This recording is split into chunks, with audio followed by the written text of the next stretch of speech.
Hey, what's going on, guys? It's Chris from Little Baby Studios. I'm with a brick turning out my boys Tumper Gante and T.Y. Paji. What up? No. All right, man. So I'm sorry we running late. You know what I'm saying? I said we're gonna start at 1, and fucking traffic hit. I had stuff going on in my life that messed me up this morning. It's 1 o'clock somewhere. It's 1 o'clock somewhere. You know what I'm saying? Wherever it's an hour earlier. Hey, but we started a little behind, but we're not that far behind. We got the snacks, we got the goodies. This is about to be a 2.5 hour long video, so that means we probably gonna react to it for about 3. You feel me? Yeah. But I'm ready, man. This is the sad case of the assassination of Sidhu Mooseyala, India's Tupac. It's from Trap Lore. You know a little bit more about Trap Lore than I do, so let us know. He's just a dude who be doing street documentaries, I guess. Well, okay. I guess the biggest one he did is that fucking Youngboy. No, Youngboy and King Von. Oh, King Von, yeah. Oh, yeah. What is up, Leilani? What's up, Jayla Miller? I'm glad y'all are tuning in with us. Now, check it. We're gonna run this one in entirety real quick, and it's a long video. You know what I'm saying? Then we're gonna grub down on some crazy snacks that I don't know if we're ready for. 12 a.m. in India. I hope y'all have a good night, man. Y'all check us out. Hope y'all had a very pleasant day today, and end off with a nighty night. So, Leilani, we will be doing yo's next currently. You know what I'm saying? You got the highest bid at about $40 for your video, so we'll run that one after this one, and then we'll run the rest of the lineup. You know what I'm saying? Hip Hop Beach, what's up, my dude? Hey, what's going on, guys? Wait, is it Kai's? Kai's, appreciate you, Kai's. How y'all doing today, man? That's Kai Sanat with an S. Kai Sanat, but Sanat, yeah, that's funny. 3 p.m. in Toronto, hell yeah, that's what's up. I'm glad all y'all tuned in with us, man. A cookie ginger, what it do, eh? yeah, $40. This one, okay, so the Sidhu video we're about to do now, it's a long video, so we had to plan a specific date for it. We thought it'd be perfect to do our first 9-hour stream, starting with it. They paid us $120 to check it out. We got about $90 from the Big Moose, you know what I'm saying? Shout out to the Big Moose. And then somebody also sent us something on the YouTube. I don't want to forget to shout them out, though. You know what I'm saying? So let me go ahead and check it out real quick. Super thanks. Shout out to Damon 004. Told us to check it out. He sent us $25 2 weeks ago. You know what I'm saying? That sounds like the great value James Bond. So we had about $115. 004. You know what I'm saying? he was his predecessor. You know what I'm saying? 007's mentor. Hell yeah. But man, I hope y'all enjoy this. If you're not here for the Sidhu one, check up with us in a couple of hours. We should be getting close to the end of it, and we'll have the rest of the lineup for y'all. You know what I'm saying? But that all being said, let's get to the video. Make sure to go check out our Sidhu Mooseyala reaction playlist. If you love Sidhu, we got about 80 videos in there. At least 75. You know what I'm saying? So go run it up one time. Y'all go enjoy that one. You feel me? Yo. All right, here we go. This video is an educational documentary providing authority. Jeez, I got that at double time. I probably could watch it in a little bit faster, though. Oh, no, it's not double time. That's just playback speed. Nice. Normal. We're going to do 1.25 and see how much faster. News reporting on historic events in a journalistic context. All of the opinions in this video are mine alone. Everything in this video has been taken from publicly available sources, and any footage used is covered under the doctrine of fair use. We have made every effort to ensure the accuracy of our sources, but I am not responsible for content that third parties publish. Content warning: this video contains themes of violence, death, and gang activity. But every effort has been made to censor this video in accordance with YouTube's advertising and guidelines. This video features no violence on screen, no explicit language, no hateful language. If you want to see extended versions of my videos with much more detail, please visit patreon.com/rock. You can also direct to just $2. If you're not interested in that, hit the subscribe button and get ready to hear one of the craziest stories. That the cops would let him fire their rifles, and he would end up getting fined in Australia. But today, we're going to be taking a closer look at one of the most high-profile gangster rap stories that you might have missed. Because in India, a country with a population of 1.4 billion people, one rapper was able to stand out above the rest and become the voice of the streets in the most populated country in the world. That man was Sidhu Mooseyala, the gun-toting gangster rapper who brought the energy of modern-day Chicago drill to Punjabi language music in India, pioneering a whole new style that made him the voice of the new generation of youth and changed the way people saw Punjabi music around the world. But Sidhu Mooseyala would become famous for more than just his music. His gangster persona became infamous across India and the world at large, and he seemingly truly lived the lifestyle he rapped about. Mooseyala was obsessed with guns, covered in tattoos and firearms, and he would constantly be seen in the media toting high-powered weapons. Turbo shotgun, I've got the system, I've got the semi-autos, everything, slowly getting everything together. I want to repeat the things that you have a passion for. He would be slammed by the media for alleged glorification of weapons, and he would receive numerous charges for things like shooting on camera. However, Sidhu Mooseyala got to the point where he was so beloved in his country that the cops would let him fire their rifles, and he would end up getting fined for it. But unfortunately, Sidhu Mooseyala also had his enemies. A high-profile beef with another Punjabi artist, Aujla, saw diss tracks and threats being thrown back and forth between the two artists. However, beyond the music industry beefs, what made Sidhu Mooseyala's story so much more powerful was his fight for political. Who's ski eating us today? What's going on, Raftar? Cool. for y'all to know to get into the lineup, we do $10 to get into the lineup, and then after that, it's the highest bidder wins. We got quite a few. We got $40, a couple $30 ones, $20 one, some $12 ones, $10 ones. You know what I'm saying? Yeah, but we appreciate your super chat donation, RDGR. What is it? Ridger. Red Ginger. Hell yeah. So yeah, we appreciate Red Ginger. Your boy's stupid as hell. All right, let's keep going to it. His mother was a politician named Charan Kaur, who won the Sarpanch election for Musa in December 2018, the small village where she brought up Sidhu. But after finding fame and fortune in the music industry, Sidhu decided in 2021 to try his hand at politics too, and Sidhu himself ended up running in the 2022 Punjab Legislative Assembly election, a controversial campaign that Sidhu ultimately ended up losing. It may well have been Moosewala's large ambitions that ultimately made his downfall, as less than a year after his controversial attempts to get elected in politics, he would wind up being assassinated. Just like the pioneer of gangster rap on the West Coast, Tupac Shakur, the Punjabi megastar, singer and politician, was shot dead in the front seat of his car. It's both the way he died and the way he lived, with a desire to use his gangster rap music to influence politics, that had people calling him India's Tupac, or the Desi Tupac. Eerily, Tupac was one of the reasons that Sidhu actually took a liking to the hip-hop sound and begun making music, with Sidhu rapping in one song that his stars are aligned with Tupac's, a line which may go deeper than he could have ever imagined. Because even more crazy is the fact that one of the last songs that Sidhu released while he was alive was the track The Last Ride, which came with a cover art depicting the car Tupac. First song we did. Yeah, a week before he died. That's crazy, right? Was shot and killed in, releasing this only months before Sidhu would meet his own tragic fate. So today, we're going to take a closer look and tell the story once and for all of the brilliant rise and tragic fall of Sidhu Moosewala, India's Tupac Shakur.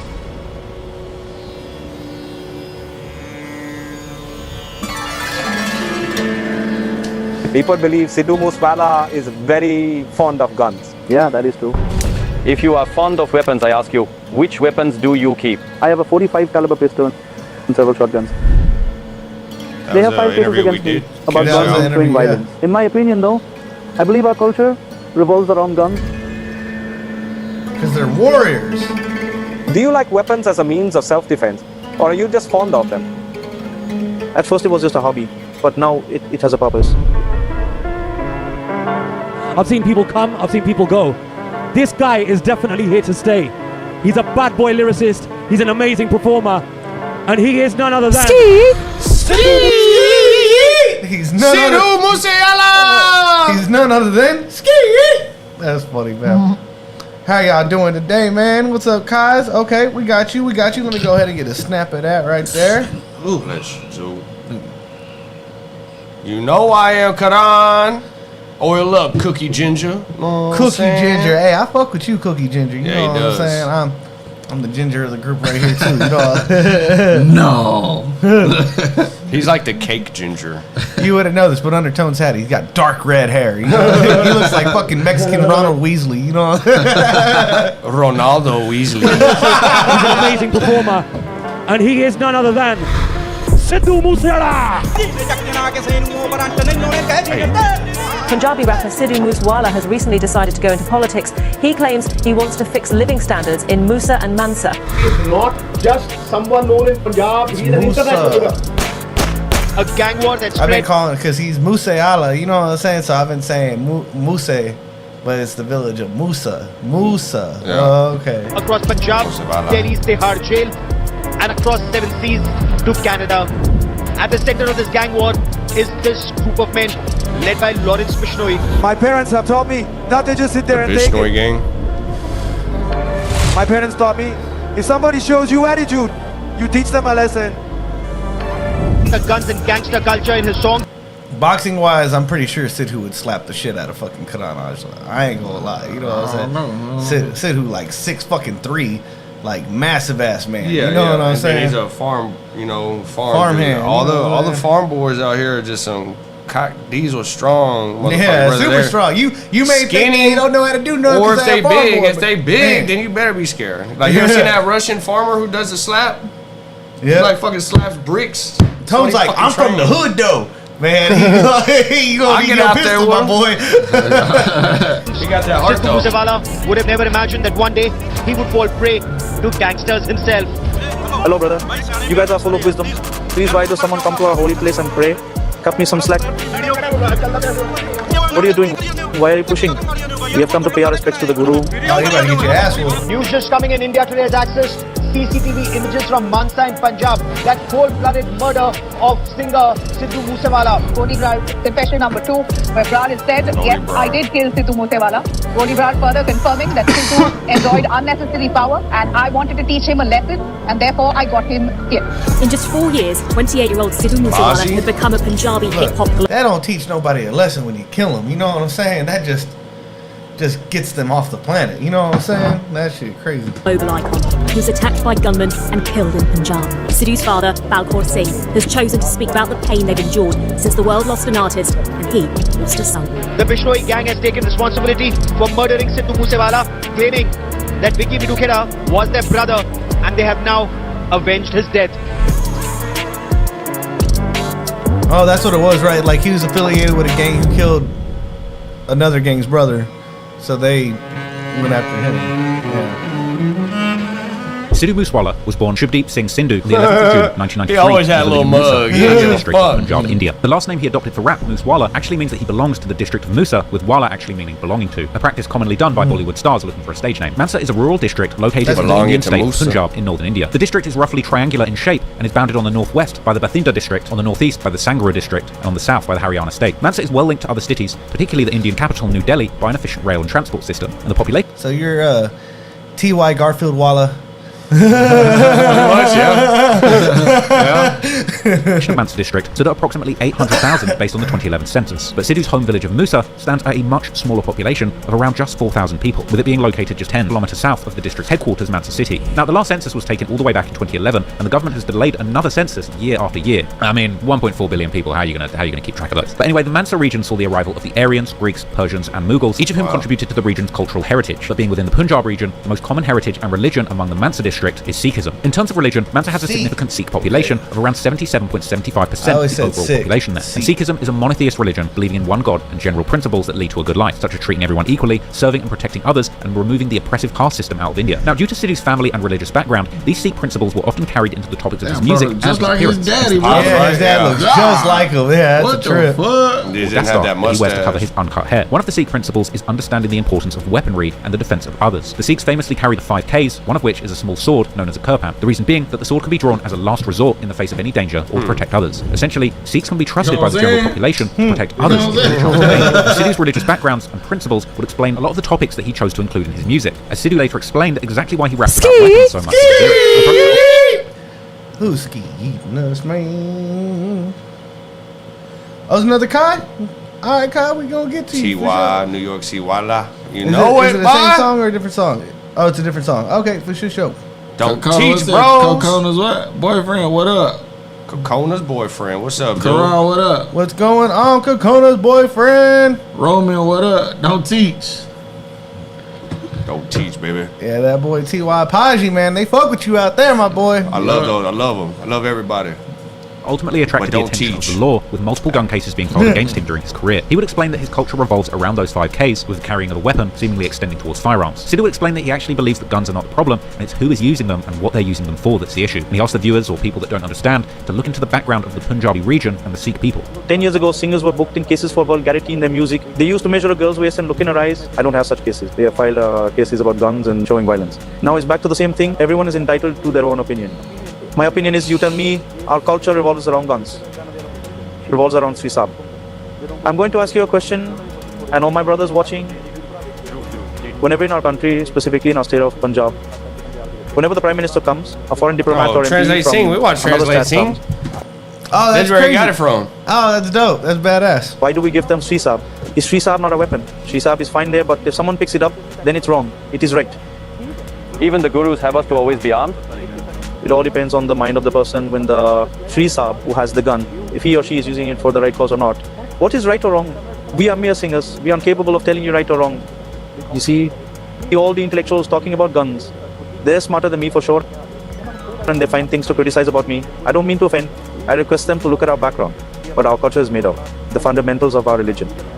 Maybe then they will understand The history of the Sikh people and the area Sidhu is from gives a much deeper insight into his warrior mentality. In the 18th and 19th centuries, the Mansar region was controlled by various Sikh rulers, including the Sikh Missals and the Sikh Empire. And Mansar itself has a rich history within Sikhism's warrior culture. The Missals were the 12 sovereign states of the Sikh Confederacy, which rose during the 18th century in the Punjab region in the northern part of the Indian subcontinent. This is cited as one of the causes of the weakening of the Mughal Empire prior to Nader Shah's invasion. In 1849, Mansar came under British colonial rule as part of the Punjab province, which essentially led to a decline in wealth, education and produce within the region. The area is also rich in culture, with many Sikh and Hindu celebrations occurring yearly, along with the production of Bhangra music. With sprawling farms and massive landscapes, the area's economy and lifestyle is primarily based on agriculture, with farming being the main source of income for the majority of the local population, with the area actually being dubbed as Area of White Gold due to the mass production of cotton there. And the name Sidhu itself actually derives from the Jat clan within Punjab and Sikhi. The Jat people are associated with agriculture and farming, hence why Sidhu uses such imagery in his music videos to pay homage to his Jat heritage. For example, tractors often appear in Sidhu's music videos, like in the one for the track Tokan, a song named after a popular tractor towing game that's also popular in Punjab. And in the video, Sidhu would rap surrounded by tractors as if they were the Lambos you would usually expect to see a rapper in front of, making for a very unique flex in the music video. And on the track, he raps about having a dope sound system on the back of his tractor, along with bars about lifting front tires to face God, and threatening to drag his ops from the back of the tractor if they play with it. The tractors were also a big part of his promotional campaign for his 2021 film Musa Jat. Sidhu would even explain in one interview how part of his love of tractors is actually the power that it gives to the driver, with him even comparing it to having a gun in your hand. One of your tractors has a decal powerful. Is there any special meaning behind it?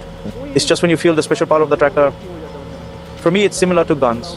Whatever someone is fond of. Some people get high by drugs. I am into iron, I'm into machinery, I'm into weapons. It's interesting to hear Sidhu compare his love of tractors to guns, as he is truly obsessed with firearms. Guns and ammo appear frequently in his music videos and on his social media posts, and he would even discuss his love of guns and the large arsenal of weapons he was cultivating in a 2020 interview. Weapons, yeah, I do like them. I have a 45 caliber pistol. I have a 12 gauge shotgun. It's all according to the laws. Semi-auto and all of that, I'm growing my collection, just adding things that I'm fond of. Now I want to buy a repeater. So just slowly growing the collection. Perhaps it's that Sikh heritage and his warrior mentality which has caused him to take a liking to all manner of weapons of war. And this is something he would also reflect on in detail in one interview where they asked him about his obsession with firearms, with him explaining that he carries them for self-protection and that he just likes them. People believe Sidhu Moosewala is very fond of guns. Yeah. Recently, the head priest of the Akal Tact has instructed Sikhs to keep listened weapons. I think he would like it down here in Texas. You know what I'm saying? He would come out here and be like, oh, I fucks with it.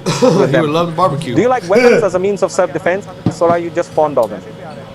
First, it was just for a hobby. But now it has a purpose. When you spend time in a profession, you start observing things. Like the saying goes, I did not ride the wedding's horse, but I have seen many people mounting it. Elsewhere, he would critique the demonization of weapons, emphasizing that weapons are indeed historically important for Sikhs, and explaining the importance of mental discipline over weapon regulation. They already knew that it... I want to make sure that we still live with the people, you know what I'm saying? Where's the smokes? Oh my God, you know Cookie Ginger. You're right. Whoa, jeez. Cookie Ginger. What the fuck? Jesus, that was funny.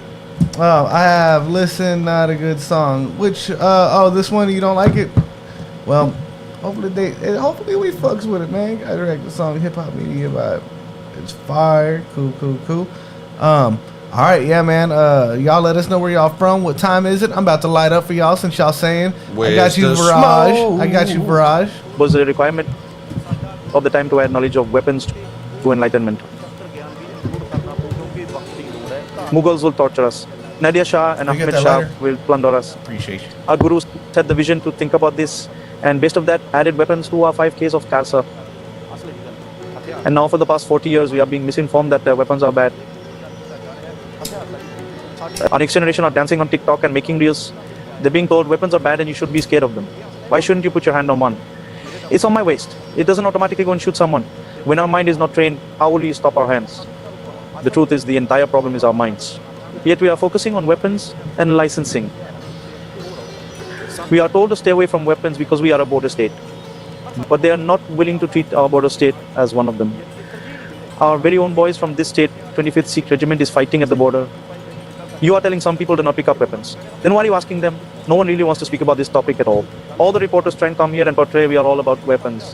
Sidhu's view on carrying weapons and the violence in his music is that he sees it as a religious obligation. If our head priest has ordered Sikhs to carry legal weapons, then that is all that matters. It doesn't matter what someone else is saying and what our guru has instructed us to do. It's an even higher command from the head priest and I will follow it. I've been saying this for the longest time. Keeping weapons is not wrong, but using them to loss to someone, rob a bank or point at someone's head is not right. That's how but there is no problem in just keeping weapons. Sound if you spoke English?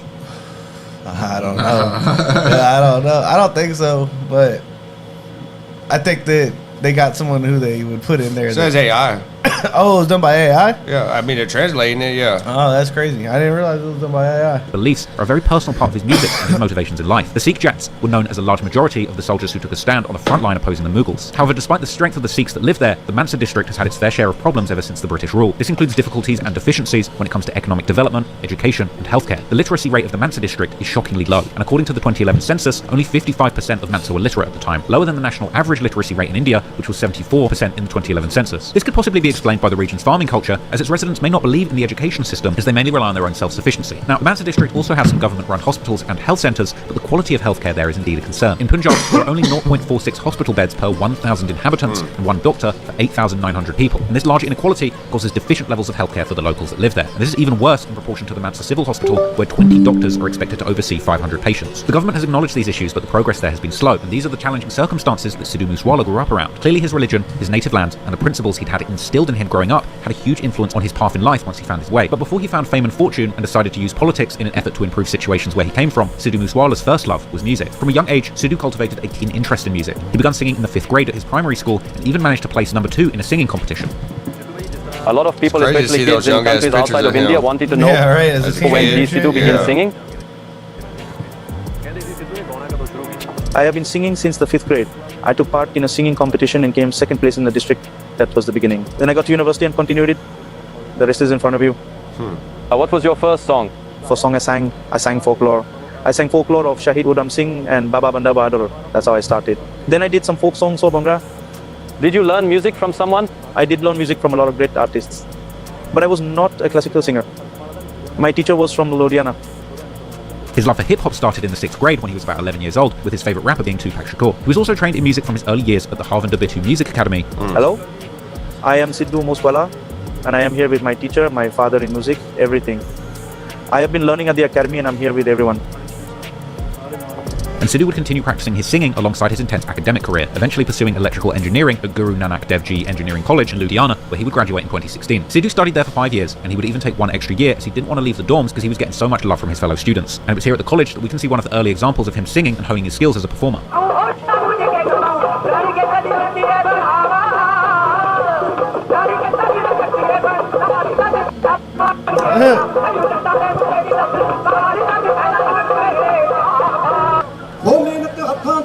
ਚਾਹੀਦੀ ਸਦਾ ਯਾਰੋ ਆਪੇ ਮਹਿਲ ਮਿੱਟੀ ਦਾ ਢੇਰ ਬਣਨਾ ਉਹ ਮਿਲੇ ਮੌਕੇ ਦੀ ਜਿਹੜਾ ਨਹੀਂ ਕਦਰ ਕਰਦਾ ਉਹ ਅੱਜ ਬਣਨਾ ਉਹ ਫੇਰ ਬਣਨਾ ਵੇ ਮੈਂ ਅੱਡ ਕੇ ਖੁਦਾ ਦੇ ਅੱਗੇ ਪੱਲਾ ਅੱਡ ਕੇ ਖੁਦਾ ਦੇ ਅੱਗੇ ਪੱਲਾ ਤੇ ਮੈਂ ਤੇਰੀ ਖੈਰ ਮੰਗਦੀ ਮੈਂ ਤੇਰੀ ਖੈਰ ਮੰਗਦੀ ਹਾਏ ਮੈਂ ਤੇਰੀ ਖੈਰ ਮੰਗਦੀ ਉਹ ਤੈਨੂੰ ਉਮਰ ਲਾ ਦੇਵੇ ਮੇਰੀ ਅੱਲਾ ਉਹ ਕਾਗਜ਼ ਬਣਾ ਲੈ ਕਿਤੋਂ ਜਾਂਦੀ ਸੁਣਿਆ ਵੇ ਸਾਡਾ ਸਕੀਆਂ ਚੋਂ ਲੀਡਰੀ ਅਕਾਲੀ ਸੁਣਿਆ ਹਾਏ ਕੜੀ ਬੈਠੀਆਂ ਸਕੀਮ ਮੈਂ ਤਾਂ ਸਾਰੀ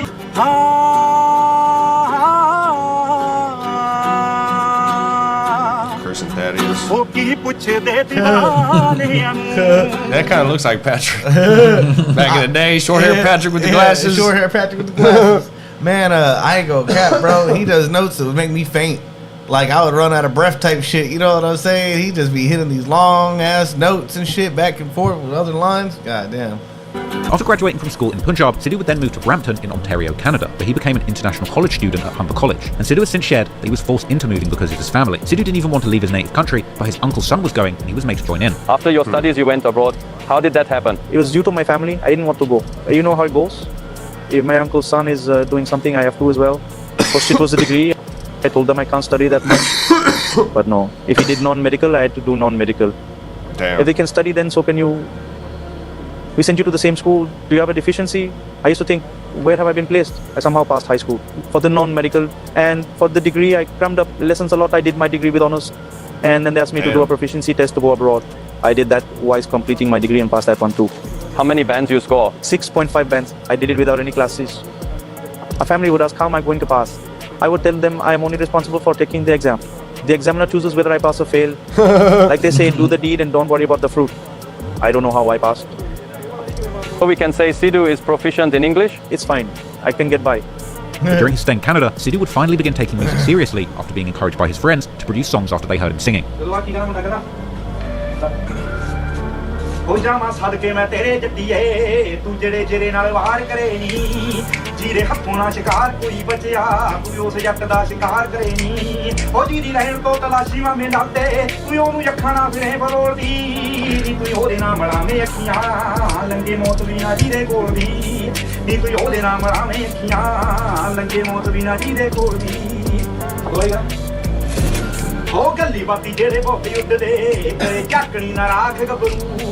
after his migration to Canada, Sidhu's networking and musical talent landed him the opportunity of a lifetime, and before he knew it, everything would change, and he would be in the music industry making hit records, and taking his first steps on the path to becoming one of the greatest musicians India had ever seen. Before we go any further into the video, I just want to make a quick announcement. The Trapdoor team is hiring, so if you want to get paid to sit on Reddit and do research about your favourite rappers all day, every day, then head there as a singer.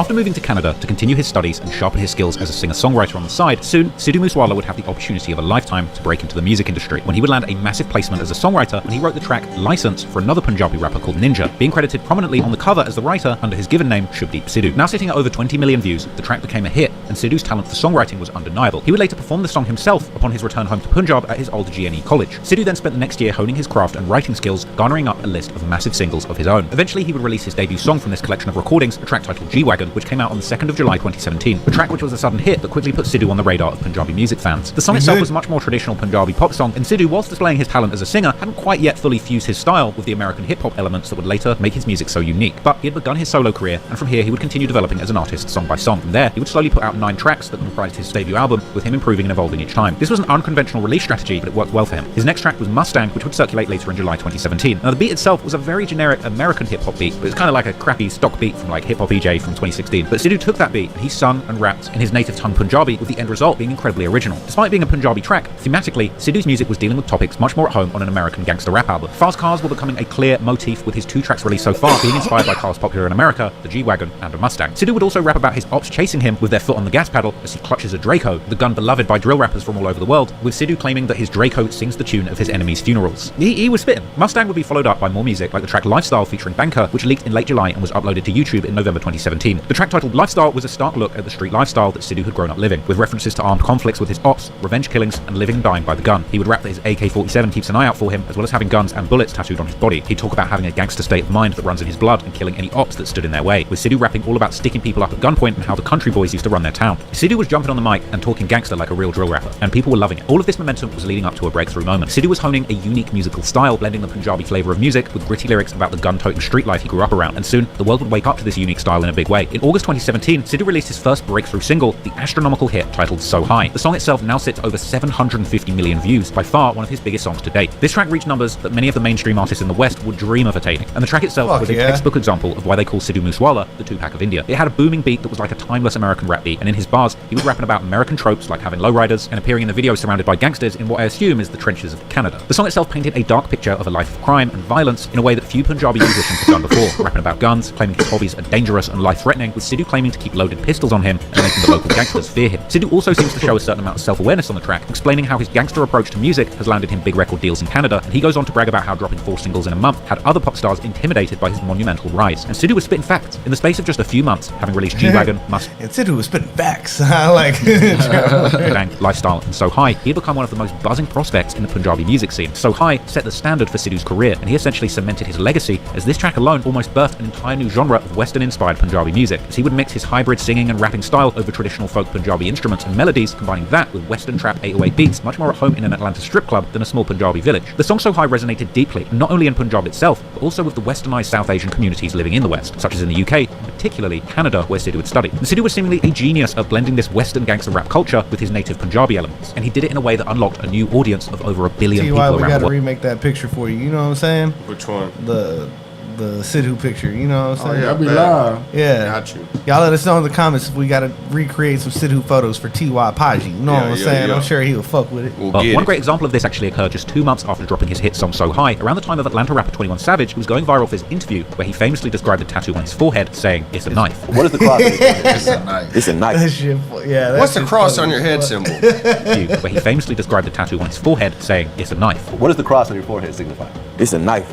Sidhu would go on to drop a new song with a Punjabi play on words based on 21 Savage's catchphrase, "It's a knife," with Sidhu's new song being titled "It's a Jack." Featuring violent lyrics over a booming trap beat, "It's a Jack" now sits at over 90 million views. And of course, Jack doesn't mean knife. Jack actually refers to the landowning class in Sidhu's native Musa in Punjab, with the implication being that these are the tough, hard-working people who are warriors, with a suggestion that some of these Jats are indeed hardcore gangsters too. And in the lyrics, Sidhu raps about pulling up on his ops, with them running scared and screaming, "It's a Jack." The song itself contained numerous lyrics and references to guns. Sidhu would also talk with confidence about his career, bragging that he's stealing the fans' hearts with his prolific run of dropping 9 songs in 15 days. And following the success of "It's a Jack," Sidhu wasn't about to take his foot off the gas, and in early January, Sidhu would drop another major hit in his catalogue, the track "Just Listen," which now sits at over 211 million views. The song itself was a boastful affair, less concerned with lyrics about violence, more focused on Sidhu standing up to his haters, and explaining how his work rate has the music industry hateful and jealous towards him, as well as hinting at the greatness that was on the way for his music career. This was a breakthrough moment for Sidhu on an international level, as "Just Listen" ended up becoming his first internationally charting single, landing at number 12 in the UK's Asian music charts. And from here, Sidhu continues his spree of hit singles with 3 more tracks. 2 of those songs, Tokam and Famous, also landed on the same charts at number 20 and 17 respectively. The love song "It's All About You" was very much for the ladies, which had a music video dropping on Valentine's Day 2018, a video which today sits at over 115 million views. By this point, Sidhu was getting his first... Man, I feel like us as Americans get so caught up in like just the American music and shit. You know, I didn't even realize about all these other charts and shit whenever we hadn't started doing this shit yet. You know what I'm saying? It's opened my eyes so much to the fucking world, fam. It's fucking crazy because I don't know. You talk to anybody else and they're always talking about, you know, some Detroit rappers or fucking some Atlanta rappers. You know what I'm saying? It's all very much like focused on just America, Western music. You know what I'm saying? Yeah. And now we see all this shit. It's like, damn, they're fucking killing most of the cats that we think are really on out here. Get in a week, they get 3 million views and shit. And you're like, yeah, they doing it. These cats are doing 300 million views. For real, right. Like, what the fuck? First live show bookings, but these weren't without controversy, as people would turn up to protest against his vulgar and violent lyrics. However, the controversy was only helping Sidhu cultivate a bad boy image. Sidhu would continue his momentum with his next single, Tokam, which had a huge budget music video. The video dropped. Oh, the chat. What's going on in the chat, my guys? What up? They said make a smoke circle. It's cool, famza. You gonna get out of work probably by the time we finish with this. You know what I'm saying? We gonna be here. No, I'm interested as fuck. Are y'all bored? Nah, hell no. What the fuck? I'm loving this. This is dope. But yeah, you gonna get out of here and we gonna still be in here. You know what I'm saying? Yeah, we in here for a minute. A whole minute. 9. We wanna come to India hopefully in this next year. So the channel's been growing. We actually are blow us up, baby. Yeah, we're actually able to save up some money now for stuff. You know what I'm saying? So I was telling the guys last week we got to get the passports set up. Yeah. We get the passports. We can go to Brazil. We can go to India. We can go everywhere. You know what I'm saying? Anywhere where we got people who like to tune in and check us out. We want to go check y'all out. You know what I'm saying? Yeah, for sure. But hell yeah, we're excited for it, man. We've been talking about going to India for a year now. We gonna make that happen for sure. But yeah, I appreciate y'all tuning in. You know what I'm saying? What's up, honey? What's up, Karan? What's up, Pop Brains? Wow. What's the word? Soup Dot, Sentinel. What's going on, man? Cool. You mean like what's a backflip? going on, Miss Jackson? How you doing? Miss Jackson? Hey, what's up, Miss Jackson? She put some Anita in the lineup for us. You know what I'm saying? Yeah, she ain't playing. All right, cool. She also got Aaliyah in the lineup too. What? 2 Anita and Aaliyah. No, I think that's Mr. Anderson pick. That was a Mr. Anderson pick. An Aaliyah pick, yeah. I gotta check. I feel like it might have been. I gotta check. I got it in my phone. I'll check for sure. But it might have been. It might have been. What did you just do, man? What is that? No, you have to read it. You have to go back. Fuck, man, Chris. Oh wait, go to this. It's Chris's fault. What did he say? Hell yeah, we would love to. Fucking. Damn, my boy, you ain't tired yet? That's fucking hilarious. Faz was like, what the wrong site, bro? Yeah, they got like 2 hours. Look at Faz's reaction. Jeez.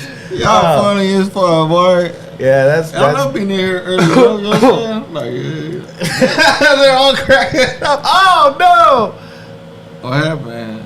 It looks like it lost a connection or something. Let's see. Oh, okay, cool. We still in there. We still live. Man, that scared me. Scared me too. Shit. Yeah, I ain't gonna lie. It scared me for a second.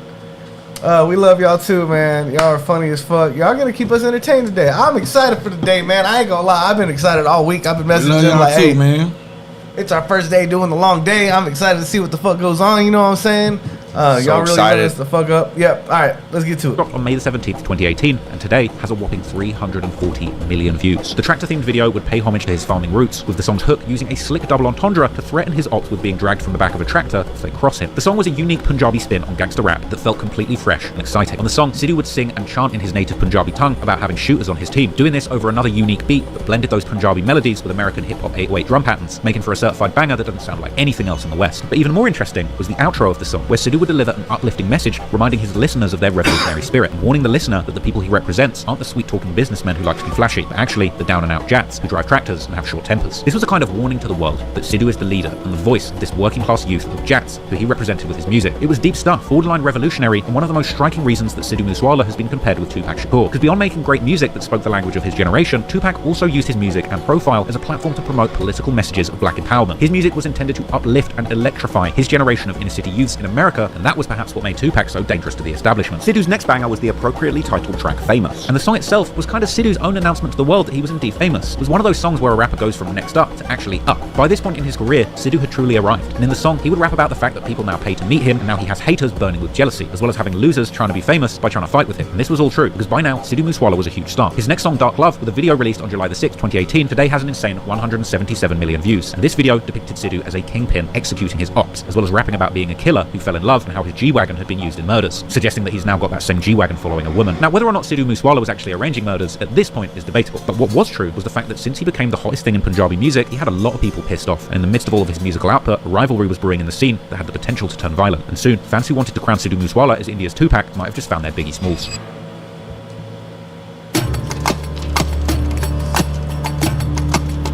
Despite Sidhu Moosewala earning the crown as one of the greatest Punjabi rap stars to do it in a very short space of time, he was by no means the first or only artist to occupy this space. Karan Aujla is a Canadian Punjabi artist who, just like Sidhu, saw a meteoric rise to the top of the music scene in the late 2010s. Granted, Karan Aujla had a head start on Sidhu in the music game, releasing his debut single Cell Phone back in 2014, but it wasn't until around 2018-19 he was reaching the same heights as Sidhu. Jaskaran Singh Karan Aujla was originally from the Gurala village in the Ludhiana district of Punjab. Ludhiana is one of the most populous and largest cities in Punjab, which meant that Karan's upbringing was a lot different from Sidhu's. Famous for its apparel industry, Ludhiana has sometimes been called the Manchester of India, because in the UK, Manchester is kind of England's next largest city after London, and it's been known for centuries for its cotton and clothing production. So Ludhiana is basically the fabric hotspot of Punjab, famous for its huge collections of fabrics, woolens, hosiery, even the textiles equipment that are exported to various other parts of the country. So think about the contrast between these two guys. Sidhu is from a small village. Musa is known for being a salt-of-the-earth, tractor-driving street kid, or jat, whereas Karan actually grew up in the city, surrounded by more people and fashion. It's a completely different world. So just like Sidhu, Karan had an early interest in music, especially lyricism, and he would get his start ghostwriting. Let's go. I like hearing Karan's background too. That's pretty fucking cool, man. What's up, Bamza? Control Freak, Flow, live in Coachella. Okay, we're gonna have to check that out. The shit. Dang, why Coachella hating on Flow like that, fo? What happened? Cookie Ginger ain't playing. Nah, we're dead serious, bro. Y'all laughing, what? I ain't joking, what? Who you like the most, Chris or Tone? Fuck you, dog. Get the R. Kelly 420. After starting his career as a lyricist for Jasai Gill's song Range, as well as Gill, he was a ghostwriter for Mangat, Garan Kokri, and many other prominent artists in this space. However, again, just like Sidhu, after initial success and seeing his songwriting lead to hits, he would become a solo star in his own right. And his 2016 debut song, Property of Punjab, put him on the map musically. The video itself has some similar motifs to Sidhu's, like a tractor working in a field at the start of the video. But Karan walks from that tractor straight to a mansion surrounded by supercars, which kind of goes to show you, even from his debut song, he wanted to present the image of moving away from the fields of the working class to the flashy life of cars and mansions. Kind of the opposite of what Sidhu Moosewala was trying to Sidhu, staying in touch with his working class roots and identifying proudly as a Jat. From here, Karan Aujla would build up an incredible buzz in the Punjabi music scene, releasing track after track on an impeccable run that put him on the map very much in the same way as Sidhu when he started his career. Karan would drop tracks like the female-focused Yari and Shafiq, as well as a song called Unity, which also came with a West Coast hip-hop inspired video actually filmed in the hood of LA's Inglewood. From there, he dropped the party track Alcohol 2, a sequel to another collab he'd done called Alcohol, and Lafafe, the latter of which was reportedly a diss track aimed directly at Sidhu Moosewala. This song would come out in March 2018, but it turned out that their beef had apparently started behind the scenes back in 2017. The pair were apparently cordial together until sometime in 2017, a leaked video of Sidhu threatening Aujla would cause tensions between them to rise. According to Ellie Mangat, an artist whom both collaborated with, a video was leaked to Karan's management where Sidhu had been dissing Karan. This apparently caused back and forth violent threats between the two, and around this time, Karan released a new song called Up and Down, which he wrote for an artist called Deep Jandu. And the song included several lines which could be interpreted as disses towards Sidhu, hinting at being betrayed by a loser former friend and calling out somebody for acting like a lion but really being a snake. At this point, these were just little behind the scenes jabs. They are wearing nice clothes, but they are fake. That would all change when Karan Aujla decided to drop his song Lafafe on the 15th of March 2018, a track which today sits around 30 million views and was the first public escalation in this beef. Lafafe translate to envelopes or polybags, a reference to somebody giving bribes to get ahead, with this potentially being a sneak diss at Sidhu, suggesting that he actually paid to get ahead in the music industry, portraying him as some kind of industry plant, as well perhaps a way of dragging Sidhu's supposed future ambitions in politics and labeling him as a corrupt. Huh? Talking about who's a plant? Yeah. That's fucking hilarious. Because he's just mad. That's the kind of shit he probably sees. But Sidhu's like from the dirt. You know what I'm saying? I feel like they ain't know that. He did that shit. Some kind of industry plant, as well perhaps a way of dragging Sidhu's supposed future ambitions in politics and kind of labeling him as corrupt, with the hook of the song basically saying that they will burn the Ski. Boost, we got you, family. You definitely gonna get up there for sure. For shit show. Drop it, don't teach, know what I'm saying? Ski. that Sidhu used to get ahead. But things would go much deeper than just the title, as many lyrics on the track appear to take subliminal shots at Sidhu directly. The song begins with a sample of Sidhu singing the lyrics of Sanam Bular, the other artist featured on this diss track, so kind of calling Sidhu a fan, with Sanam Bular then dissing Sidhu, calling him a fake gangbanger, as well as mentioning people imitating Tupac, who famously was indeed one of Sidhu's biggest influences, as he would claim that he would beat the Tupac imitators with hockey sticks. He would then lean into the tough guy persona on this track, rapping about having goons in his crew and saying that half of his friends are in jail and the rest are on the run. Karan Aujla then begins his verse, taking shots at Sidhu, calling him a fake gangster who looks up the names of guns for his songs on Google. He would call out his haters and say that his ops envy him and he loves making them mad. Now this track was a major provocation, and at this point the beef was publicly frying. When Lafafe dropped in March 2018, Sidhu was still on an impeccable run of dropping music, so he wouldn't officially respond to the track for a few months until after he released his latest hit song, Dark Love, in July 2018. But then, later that same month, after dropping that mainstream hit, Sidhu would get on Demon Time and prepare his response to Karan Aujla. He would then unofficially drop his response, Warning Shots, on the 20th of July 2018. The song features a frequent collaborator of Sidhu's, Sonny Moulton, on the track. Sidhu directly responds to Lafafe and says that he actually made it to the top off the back of his hard work, rather than through envelopes or polybags that were mentioned on this song. He would then claim that Karan Aujla makes music only when he's smoking weed, and that the weed has ruined his ability to see that Sidhu is clearly better at rapping. Sidhu then references the leaks that surfaced online that caused this beef, saying that his unreleased leaks are better than Karan's official drops. Sonny Moulton then takes shots at Karan Aujla on his verse, questioning his street credibility and saying that he's not about that life. He then invites Karan to Brampton in Canada to show him a real gang block where they actually kill people. He'd even threatened to shoot, rapping that his gun loves smoking, and that he wants to take it to Amsterdam. Sonny then rebuts the lyrics that were mocking Sidhu for being inspired by Tupac, saying that his ops are fans and they plan to ride on their ops just like Tupac did on Hit 'em Up. Sidhu then directly mocks Karan Aujla and Sanam Bular by referring to the music video for Lafafe, mentioning the scene where they show them beating up a group of men with hockey sticks, with Sidhu claiming to... I want to go watch them hoes again. I ain't gonna count, because we've already watched those before, but now hearing more about it, I'm now like... Now we know the backstory yeah, now I want to go hear them again.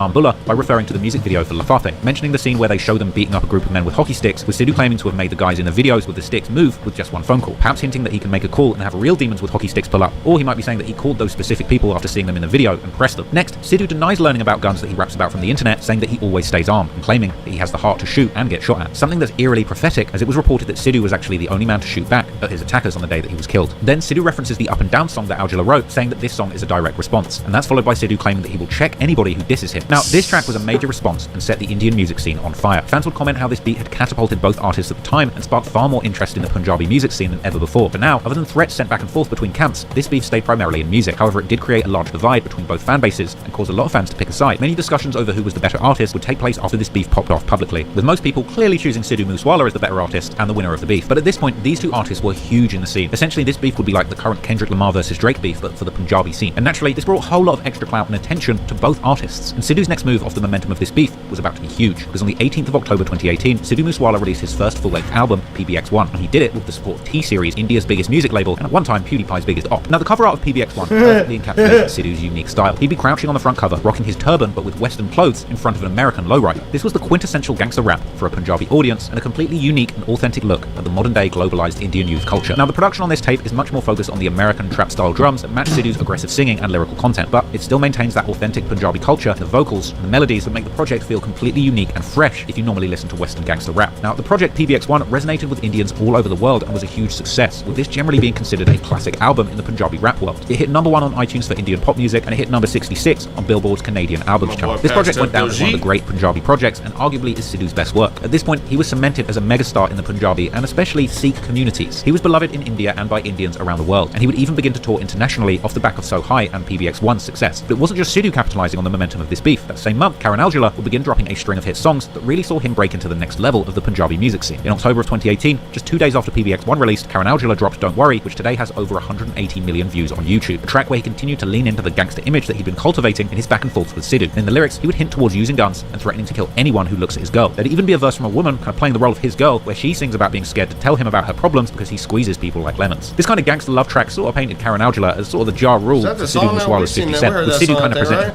Did we jam that one? I can't quite remember. I know we've done like 5 Quran songs. Might have been one. I don't know. I can't it might be. Sure, it sounds familiar. You know what I'm saying? But it might have been one of the earlier ones. What's going on in the chat, guys? How y'all doing, man? It's too fast. The talking, it's too fast for you. Oh, we gotta sped up a little bit. My bad. Let me bring it down a little. Should I bring it down a tiny bit? Yeah, for a little bit. You know what I'm saying? A little bit normal. Yeah. The more authentic gangster image. Nah, I don't feel right. The more authentic gangster rap. No, it don't feel right, man. I'll speak back up. It's man. more like Ja Rule and 50 Cent. Yeah, for sure. 3 hours is a long time, but we with it, man. We fuck with it. Go T-Trap, warning shots, yeah. Bow, bow, bow. Nah, but we have it in the possible tracks to get to if we finish all the lineup. You know what I'm saying? We're going to see what happens tonight, though. For sure. We just came ready to be in here and be with y'all. You know what I'm saying? Oh, we running this whole thing? Yeah, we running this whole thing. Yeah. Look, Tone didn't even know. What you got to do?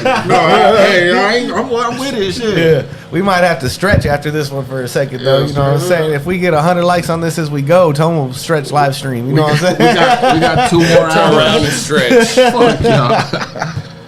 Sound in his music. And Karen Aujla would follow up with Ginger another stroking it.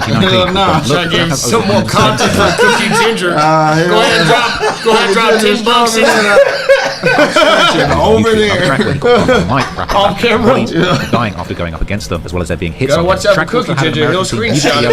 With lowriders bouncing through the scene, and the beat even had a little. Just there, faster. You're talking about me. There being hits on him. Track also had an American themed music video with lowriders bouncing through the scene. The beat even had a little G-funk vibe to it, but overall was sounding a lot more dated than Moosewala's modern rap-inspired Punjabi anthems. But elsewhere on the song, Karen would hint towards his beef with Sidhu, rapping about not getting along with artists. But he too was on a legendary run that would continue until the end of 2019, with his next hit dropping on the 3rd of December, Cheetah Kurta, which translates to white tunic, a traditional ethnic clothing of Punjab, which Sidhu too can be often seen wearing. Now this song has almost 300 million views, and even some of the biggest rappers in the West struggle to get these kind of numbers. And to this day, it's rare to see a Karen Aujla track that doesn't explode internationally. So, Karan would be like Drake. You know what I'm saying? And Sidhu is Kendrick in this situation. You know what I'm saying? I mean, yes. Technically, kind of, yes. Out of because these two, you know? Sidhu loves West Coast beats. Yeah. Karan is from... Karan does He lives in Canada stuff. now, I feel like, right? Yeah, he talks about flashy stuff also. You know what I'm saying? He's really on the flashy. Sidhu's more about gutter street shit. You know what I'm saying? Yeah. So You're about the dirt life. You know what I'm saying? So... yeah, that shit's fucking crazy, bro, that this was happening out there and we didn't even know about it. You know what I'm saying? Like, everybody... and they were getting millions of views, bro. Fucking going nuts. 21 million everywhere. In 1 month. That's fucking crazy. That's cool shit, though. 297 million. Like, crazy. Yeah, that's what we should do, is take a deep dive into... different diss tracks, beefs and different, like, the biggest beefs in each fucking country, music shit. You know I fucks with that. That's cool. We can look into it. Some of the biggest rappers in the West struggle to get these kind of numbers. And to this day, it's rare to see a Karen Aujla track that doesn't explode internationally, and his most recent song, Nothing Lasts, managed to rack up 20 million views in just its first month. Sidhu had already gone on the run of a lifetime and cemented himself as a pioneering legend of Punjabi rap. Off the back of the beef with Sidhu in the year that followed, in many ways, Karen Aujla kind of caught up with him, cementing his own legacy with a string of hits garnering hundreds of millions of views. And despite the animosity between them, the beef had actually done wonders for their careers and images. success. However, in 2019, it would be a huge year for Sidhu too, but for reasons more than just music. Because just like Tupac Shakur, who he modelled himself on, Sidhu had ambitions beyond rap. With a revolutionary spirit and hundreds of millions of followers watching his every move, Sidhu would soon hatch a plan to try and create an impact that was much bigger than music. And so in 2019, Sidhu Moosewala decided to make his rap lyrics much more political, casting his eye to the world of politics as he started using his music as a plan to get into the halls of power and try and make changes in his country and community. Like, bro, I swear that's like every main like person like from the gutters downfall, bro. Is trying to get into politics. Politics is a dangerous thing to get into. Straight up, because, I mean, it just reminded me, like, okay, yeah, Pot, you know what I'm saying? He had a whole coast ready to go. Yeah. Go against another coast, you know what I'm saying? Sidhu, you know, like, the assassination after him. And one of the main things, bro, is Pablo Escobar, bro. Yeah. He tried to get into politics, too, dog, and after that, his whole life just was destroyed, bro. Yeah, Sidhu was in a lot of shit though that was like has dangerous territories. You know what I'm saying? And the gang shit with the big working with a big label and shit and being a big superstar, he already comes with territory and shit you gotta look out for. And then the politics too. I mean, look at a shitload of stuff going on. Look at Trump. Yeah, like, bro, you know, nobody hated Trump until he got into politics, bro. Everybody used to shout him out, bro. I'm telling you, everybody. Yeah. I mean, politics is like. It's so crazy, bro. It changes perspectives for sure. Crucify you, bro. Like, you know what I'm saying? Now, I just think of like Pablo Escobar, bro. Yeah. Like after he tried, like, you know, doing all what that. I think of? of? I mean, everything went to shit. When I think of that, I think of Borat. I don't know. I'm trying to think. I bet you do. The only problem is, not everyone would be happy about this hotshot celebrity rapper getting political. Unfortunately for Sidhu Moosewala, getting into politics and dissing the government meant he would soon attract the attention of the most powerful people in the country, who weren't about to let a young upstart seize control of the culture. Before you knew it, Sidhu would be going to war with the politicians and fighting a battle that might be impossible to win. I thought you were gonna grow your mustache like that, dog. Come on. I have done that before in some videos. They liked it. Sidhu would have got all the young vote though. You know what I'm saying? Like, if the young cats would have started supporting and going, he would have got the. Do you honestly like think that they don't have no control over the voting situation though? Like, man, I don't know. It's hard not to think that though. I don't know their economy and stuff their as politics. much. You know, I don't know their politics as much. You know what I'm saying? I haven't studied into it, so I have no idea exactly how that all. Is that anywhere though? Yeah, you know straight up. Yeah. Like, and that's what I feel like. That's everywhere. Yeah. Not anywhere, just everywhere. Know. It depends on who it is. Like, he was in the beginning of it. Give it like if he was like in his 50s or 60s and tried to do it, he probably would have won for sure. Yeah. You know what I'm saying? But he's over here trying to do it. Well, you're only 20 something years old. You're gonna try. You know what I mean? Like, people gonna feel a certain way about that. The other people who've been doing it. You know? Yeah. And plus, you know, like, would he have got the votes for the wrong reason? You know what I'm saying? Yeah. There's like, people just because he's a superstar, they would have voted for him. You know what I'm saying? There's people right now saying, y'all let us know if y'all trust y'all's political system out there. You know what I'm saying? What up, everybody? Look, oh man, they booming. What's up? They booming right now. Yeah, they in here with us. What's going on YouTube? You know, or YT, only YT. Amin, what's going on? A lot of people love Sidhu. Hell yeah. Sending no edit. Hell yeah, we gonna look into that. Yeah, I feel like that too, man. I feel you, man. Wall block, hell yeah. But yeah, man, y'all let us know what y'all think about. Oh yeah, that's what it was, Bambia gang. Yeah. We might get a Sidhu poster in the other room. You know what I'm saying? We won't even get a poster. We're gonna. That's cool. I have one of the homies paint one. Come paint. Yeah. I have one of the homies be dope. No, I have them painted on the canvas so we can fucking hang that hole and not just have it on the wall. But you gotta get Pac on it too, though. Then. We can do the half and half.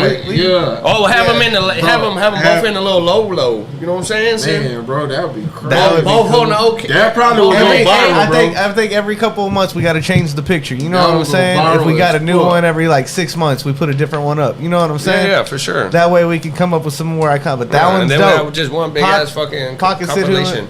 In the low, man. That's nice. Y'all let us know if y'all think we should get the pocket Sidhu in the low. Shit, I got some homies who'll do some motherfucking. Let's get it done. That would be fucking badass. All right, back to the video. Songs. Sidhu Moosewala had gone from a small-town kid to one of India's biggest music stars. He'd found fame and fortune through his talent, but interestingly, he wanted to do much more with this gift than just getting rich and famous. Sidhu would explain in an interview that he ultimately decided to get into politics to improve the circumstances in the village he came from, launching a bid to become the head of his village so that he could crack out the snacks. Bust them open, man.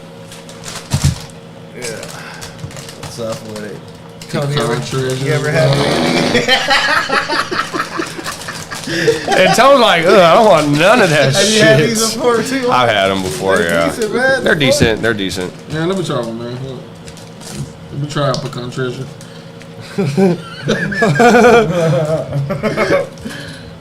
I love the generic names that like the sodas and shit. HEBs and the Albertsons. What's his name? That one is Dr. B. The fucking. What did Tone get squirt? HEB. No. The Albertsons used to be Dr. Thunder. Oh yeah, I remember what that. Was this before it was Starry? I don't remember. That was all it was, bro. No, it was something else. What are you talking about? It was a Pepsi product. What did they have? 7-Up? No, it wasn't 7-Up. It was something else. Sierra Mist? Was it? Yeah, it's still Sierra Mist, dog. They still got that. Yeah. Better direct money spent on developing his community, explaining that now he's rich, he would love to pay to feed everyone in his village. They had those at Taco Bell's. They changed it, bro. They don't have Sierra Mist no more? No, I don't know. I don't know if that was what that was. This had to be. I don't know. I'll look it up. Y'all let us know in the chat. That is why we decided to contest in the elections, to be ahead of the village. Now we can do the work, but we are still limited. Whenever we have to pitch in personally, we are doing it. Now our gym is very important for the community. People say there are other big villages in different districts. Some say Sidhu only cares for his own village. You know, we used to think we would be able to do it all, but whenever you need to work in a bill passed, it needs to go to the ADC, then to the MLA, and then whoever else after that. That's the issue. Can't you spend it out of your own pocket? How much can I pay from my own pocket? People say Sidhu has a lot of money. Tell me the amount that I should spend. If you say give 4 million rupees and everyone in the village will be fed, I will do it. You left Canada and come back to the village because you love it so much. Is there something you're planning to do for the village? Brother, I'm already doing it. You know how people act when they come back from abroad. I am taking ownership of my responsibility and will continue to do so, whether we get the village leadership or not. Yeah, so you would always keep working towards the development of your village? Yes, always. Yes, Sidhu had become That's famous for another music thing, bro. in Canada. He wanted to come back. Your hometown to be the one. Yeah. You know what I'm saying? Like straight up, bro. Your hometown to be the one. Was humble village of Musa to try and make things better. And while it would be a few years before Sidhu would really immerse himself into politics, his political career started when he began campaigning on behalf of his mother, Charan Kaur, who was contesting for the post of Sarpanch, or president, at Musa village in the Mansa district. Sidhu would use his fame and notoriety to bring out fans and spread word of the campaign for his mother. And Sidhu was praised for attending the local campaigns regardless of his superstar reputation. He was credited by the Indian news for wearing his casual attire and remaining humble when supporting his mother. And the village would praise Sidhu for being humble enough to join them in person despite being a megastar at this point. Sidhu would share the proposals for his mother's candidacy, including her plans to improve Musa with improvements to drinking water and sewerage in the village. And the family also agreed to take a harsh stance on the distribution of drugs within the local area, as in recent years, Punjab has been suffering through an opium epidemic which has resulted in many farms being ruined and families being subject to severe poverty, with stories of boys as young as 12 years old pushing drugs in the streets of Punjab. There's no lack of supply, as these drugs are you don't really, I feel like America is so used to it. You know what I'm saying? It's like not nothing. But I don't. It just gets worse and worse. I don't even think of India having a opium crisis. You know what I'm saying? I mean, they got poppy seeds out there. I mean, isn't what all the pill shit that's going on, the fentanyl, isn't that like an opium crisis also? Isn't that an opium-based drug? Yeah. So they classified and said it could be pills out there. You know what I'm saying? Fucking people up. Well, they have. I mean, it could be. There's poppy seeds out there. You know what I'm saying? Like, Yeah, just some shit like all that. that shit is opium. Drink. Yeah, all that shit. So D's. mostly imported from Afghanistan, fresh from the source, and extremely pure. Now, this issue has become alarming, with the United Nations even commenting on how bad the situation's got. The problem is so rife that even pharmacies are allegedly dishing out opiates quicker than the dealers, with many not even requiring a prescription. And it's been said that the government and or the police may even be playing a part in spreading opium in the community, sometimes referred to there as FEED. And there'd been minimal efforts to tackle the problem and aid the region, despite the formation of an anti-drugs task force and rehabilitation centres. But the issue has become so normalised that some Punjabi politicians are even calling for the legalisation of opium, claiming that it's actually part of the culture. Sidhu and his family felt very strongly about overcoming the opium epidemic, and in one interview, Sidhu also shares this as the reason that he never promotes drugs or alcohol within his music. Sidhu understood his influence over the youth, and he didn't want to make getting wasted look cool. And this could well have been a subtle dig at Karen Aujla, who famously was part of a series of songs all about getting wasted, with a music video filmed in a liquor store called Alcohol. Now, Sidhu also shared his plans to star and produce in Punjabi movies with positive messages to the youth. And in just 2 years of being an entertainer, Sidhu had his eyes on the top. He had already cemented himself as a star in music, he was now getting his feet wet in politics, and even planning to take on the film industry. And forget about being the Indian Tupac, Sidhu was now trying to become the Desi Arnold Schwarzenegger. Sidhu's mother would actually win the election, beating her rival by 600 votes and indeed becoming the president of the village. And this shows the influence and power that Sidhu Moosewala's family now had over the local area. Even in the West, a female politician winning an election can sometimes be seen as a sign of progressive success. But in Punjab, this woman winning the election was a huge deal, and not everyone would be happy about it. During this time, news of Sidhu's success and brash style had become making the rounds internationally, with many media outlets voicing their negative opinions on Sidhu, showcasing guns and violence in his music videos and lyrics, with some journalists even calling out Sidhu and the other rising Indian rappers as fake gangsters, questioning their street credibility and suggesting they'd never even touched guns, with this Canadian news outlet bashing South Asian artists for rocking the gangster image. However, local statistics kind of paint a different story, suggesting that in fact South Asian gangs in Canada are in fact incredibly deadly, responsible for a third of the violence in British Columbia. Canada in fact has a very deep and dark history with Canadian Punjabi gangs. For example, the notorious kingpin Bindi Johal and the several murders that he had allegedly committed and was connected to. He would often appear in news interviews and walk around freely, with his gang empire described by one outlet as something like a startup that scaled too fast. He was responsible for creating the Punjabi Mafia, who terrorized the streets of Vancouver in Canada through the 90s. His crew became infamous in the streets, and Bindi himself became so famous that he was actively being followed by news teams for updates on his murder cases. Are you worried about your safety in India? I never worry about my safety. My safety is no problem. And what about the shootings last night? Just move the camera, or you might have to worry about your safety. Hey, get that goddamn. So I'll rip it right off your head. I don't give up, okay? He would go viral with telling news reporters that the streets need to be scared because he's still around. These guys to know you got another thing coming. I'm still around. Unfortunately, he's no longer around. And just like every other high-profile crime boss, eventually things would come crashing down, as Bindi Johal was eventually gunned down in a nightclub in 1999. Perhaps due to these past issues with violent gangs, the Canadian media would prefer to keep any violent influence off the streets, and that included Sidhu Moosewala's raps about shooting ops and toting guns. But at this point, he was just getting started, and after a while, 2018, having reached the top of the Punjabi music scene, and going toe-to-toe with another rising Indian rap star, releasing a classic album, and then using his fame to launch his mother into political power in his village, moving into 2019, Sidhu would keep that momentum going and set brave new levels for his music career. But the problem was, as he got more and more famous, he got more and more controversial. His music would get increasingly violent with more and more lyrics about firearms. Combining that with his Sikh principles, warrior mentality, and lyrics calling upon the next generation of youth to rise up, the increasingly political Sidhu Moosewala might just become a problem for those who were really in charge. They all had the same jacket. After going toe-to-toe with fellow Punjabi rap star Karan Aujla, Sidhu Moosewala released his classic debut album PVX1. The project spawned 3 main singles. Jack the Muqabala, which came out soon after the album, had a hook essentially calling out his competition and sneak dissing Karan Aujla. It would also have violent lyrics where he began to hint deeper at his street activity, rapping that he could be found at crime scenes and saying that he doesn't drink alcohol but he does play with guns. And he would rap about how big stars are scared of him since he came in the industry and how his ops run from him, as well as saying that his ops get jealous when they see him driving his G-Wagon, and ending the video with a message saying jealousy and success don't go together. Now, this song is an absolute banger. I've had this one on repeat since I found it. I just love the way that the beat and the melody kind of flow with his lyrics. It sort of reminds me of like a Punjabi version of French Montana's Shot Caller. Go and give it a listen. But anyway, on the track, Sidhu was sending boastful messages to his enemies, and the theme of playing gangster on the mic would continue into his next single titled Bad Fella, another certified hit that has 145 million views to date. This was another American-inspired beat where a lowrider is seen crawling through the city. But despite the influence from American gangster rap, the song itself would actually pay homage to the Canadian gangsters in Brampton. As Sidhu raps through the hook about having foreign gangsters all around him when he chills in the gang-related blocks of Brampton. And Sidhu raps about having guns on him, shooting up trap houses, all while seemingly holding a police officer hostage. And he goes on to disrespect the police extensively on the track, rapping about how the police are following him and his crew and promising to destroy anyone in his way, saying that he can get to anybody and that his enemies are expensive, all while holding a rifle and saying that he will kill his enemies and saying that he solves his problems with bullets. Now, this is also one of the first songs where Sidhu would actually begin his habit of speaking about his own death, as he raps that he knows he won't live long. Perhaps he didn't know it yet, but Sidhu would go on to refer to his own death frequently and arguably spoke it into existence in his music. Now, Bad Fellas was one of his most violent songs so far, and not everyone was feeling it. Soon after the video released, an NYPD officer of Punjabi heritage would release a video criticizing Sidhu for his violent lyrics and visuals and for not respecting the police in the video, particularly the scene where he cuffs a police officer and has him slumped on his knees. Good we work for Quran, boy! I've seen the video to Moosewala's new song, Bad Fella. The song is very good, dude. The song is well written. The song is very good. But in the video, the guy made a little mistake. Dude, show me a policeman in this world who sits with his knees bent in front of you and bows his head. You talk like you know. We also support you. When the profession of others is not seen as low for praising your profession. How they get these jobs, you don't know. People work day and night to get these jobs. But they're still your fans. But come here whenever where the police is behind you. That's all you, my boy. If they run you over, then I will leave my job. Now, Sidhu would actually respond to these comments saying that it's just entertainment like a movie, that in a video he's just playing a character, going on to say that he thinks that they're just mad because it's him. If there was anyone else that was doing it, shooting the police, it would be fine. When it's Sidhu Moosewala harming the police, it's seen as bad. If it was a part in a film, an actor there is villains and heroes. Everyone has a moving part. Perhaps the controversy caused Sidhu to change his ways, at least momentarily, as his next release would be the January 2019 track I'm Better Now, this time opting to tone down the violence, releasing a much more female-focused love song. This is a breakup song essentially told from a female perspective. Interestingly, this song was kind of a moderate success for Sidhu standards, garnering over 55 million views to date. These numbers for any artist, but Sidhu's somebody that can put up hundreds of millions of views on the right song. But from this run of singles, Bad Fella, the most violent of the tracks released so far, was the biggest success. Clearly, fans wanted the violent gangster rap from Sidhu Moosewala, and he would continue giving them what they wanted. In February 2019, Sidhu would release again, and it would end up being another huge hit, this time choosing producers who created a much more digestible sound for the Western countries, similar to his second hit single, So High. On the 26th of February 2019, Sidhu released possibly his best single to date, the track Legend, produced by The Kid, and the song features a West Coast style beat, continuing to lean into Sidhu's influence from Tupac and the G-Funk music style from California, but this song has almost 250 million views, and it was the first official release that Sidhu chose to put out on his own channel rather than on the giant label T-Series' platform. And the song itself would apparently...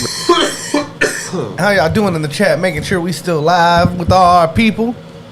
Wow. Is that sativa or indica? Tea. Why? You have to look up melted ice cream and see what it is, my dude. It doesn't say. It's not.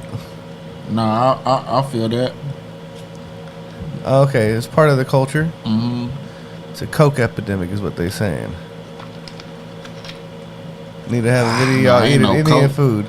Oh, yeah, we R. Kelly. We gonna eat Indian food for sure. We gonna do it on the channel for y'all. 420. Y'all know what balut eggs are? Y'all let us know in the comments if you know what balut eggs are, man, because we're about to try that today for the first time. Tone is gonna try it. Come on, man. Y'all know what balut Chris eggs a are? fucking asshole, bro. I am, man. Bro. Hey, bro. He said it's an epidemic. Y'all give us dares. That's what we're gonna start doing. They dare us to do shit. Yeah, we do Chris it is now. gonna start doing dares. He'll do whatever. Don't scared. Look at Cookie Ginger. Chris, I dare you to lift your shirt up. How much we talking? Well, what did Buddy do in fucking the Goonies? Oh, the shuffle. Yeah. What was it called? It was That's something what I'm trying to shuffle. remember. Yeah. That's what I can do. That's for sure. All right, let's get back to the Indian video. government was against them. Oh, hold up. I missed that one. Let me see. Yeah, I said the Indian government was against it. Who Okay. respect cannabis? Oh, we like naan. Naan's is good. Okay. Samosas is good. The video don't talk about it. Tandoori chicken. I give it a shot. I fuck with it. What is that? And the coffin. Tandoori chicken. What is it? It's chicken with tandoori with it. With tandoori. I don't know what it is, but I give it a shot. I bet it's delicious. Meaning that financially, Sidhu would be having a lot more to gain from his music from here on out. The song itself was once again concerned with his beefs and conflicts. See, I'm more willing to just go ahead and try some shit. You know what I'm saying? My boy Tom's like, hell no, I don't know what the fuck that is. Bro, I hate eggs. He's the type of dude. Eggs? Bro, I do not like eggs. I got two kind of eggs for us. This is the type of dude to get chicken tenders in Italy. We got black. Shut the fuck up. We got preserved duck eggs. I just don't like eggs, bro. We got chicken balut eggs. You know what I'm saying? Well, that's how they make flour and make it stick to making bread, dogs, with eggs. I don't like eating eggs. You know what I'm saying? I can put it whatever else. And Sidhu opens the song saying that he has conflicts with countless people, followed by him once again eerily foreshadowing an early death, rapping that he knows his rights are very limited. Going on to rap even at such a young age, he's already considered a legend at this point at just age 25. And on the track, there would be plenty of gun talk too, with Sidhu boasting that he has a licensed firearm, even referring to the gun as his girlfriend. In the next verse, Sidhu takes further shots at Karen Aujla, addressing the social media shots that were fired at him, saying that in real life they would not touch a hair on his head. He then references an interview where Aujla praised Sidhu's musical talent, claiming that silently Aujla is a fan. Sidhu then again mentions how his time here is limited, creepily somehow knowing at this point that his life was indeed in its last moments, and how his photo will be spread with breaking news as if Sidhu already knew what would happen after his eventual fate. The bridge of the song then samples a notorious B.I.G. verse, again showing Sidhu's influence from that 90s golden age of hip-hop. Sidhu would then enter the third verse mentioning how his lyrics will live forever and how one of his songs is equal to a dozen of his competitors. During this time, Sidhu was really starting to break into the mainstream, becoming a titan in the Punjabi music industry, and even though he only had one full-length project to his name at this point, the number of views and streams on his singles cemented these as generational hits in India. Just like the song said, he was now a legend of the game at only 25, and he would continue this once-of-a-lifetime run, releasing hit after hit. Next was the last song Chosen, which now sits over 80 million views, followed by another street track called Outlaw that today sits over 58 million views. And Outlaw portrayed Sidhu like a real mob boss, calling his ops and telling them the exact time that he'd be having them killed, and saying that he could have anyone killed. Just so blunt about it. Yeah. What the fuck is what we're gonna do? Yeah. You know what I'm Man, saying? it's crazy though, cause like, okay, Charlino died real young. You know what I'm saying? and they still play Chanlino's music. Selena died real young. They still play her music. He died real young. But they're going to play his shit forever. That generation that grew up with this stuff will play this all the time. You know what I'm saying? And it's always going to come back and make a wave again. That's fucking dope, fam. That's super dope. So, yeah. Time. And the video featured a whole bunch of high-powered weapons, with Sidhu throwing the rifle to his hitters and taking out an op personally. And in the lyrics, Sidhu was claiming to have a large group of shooters, saying he can't ever kill his whole gang.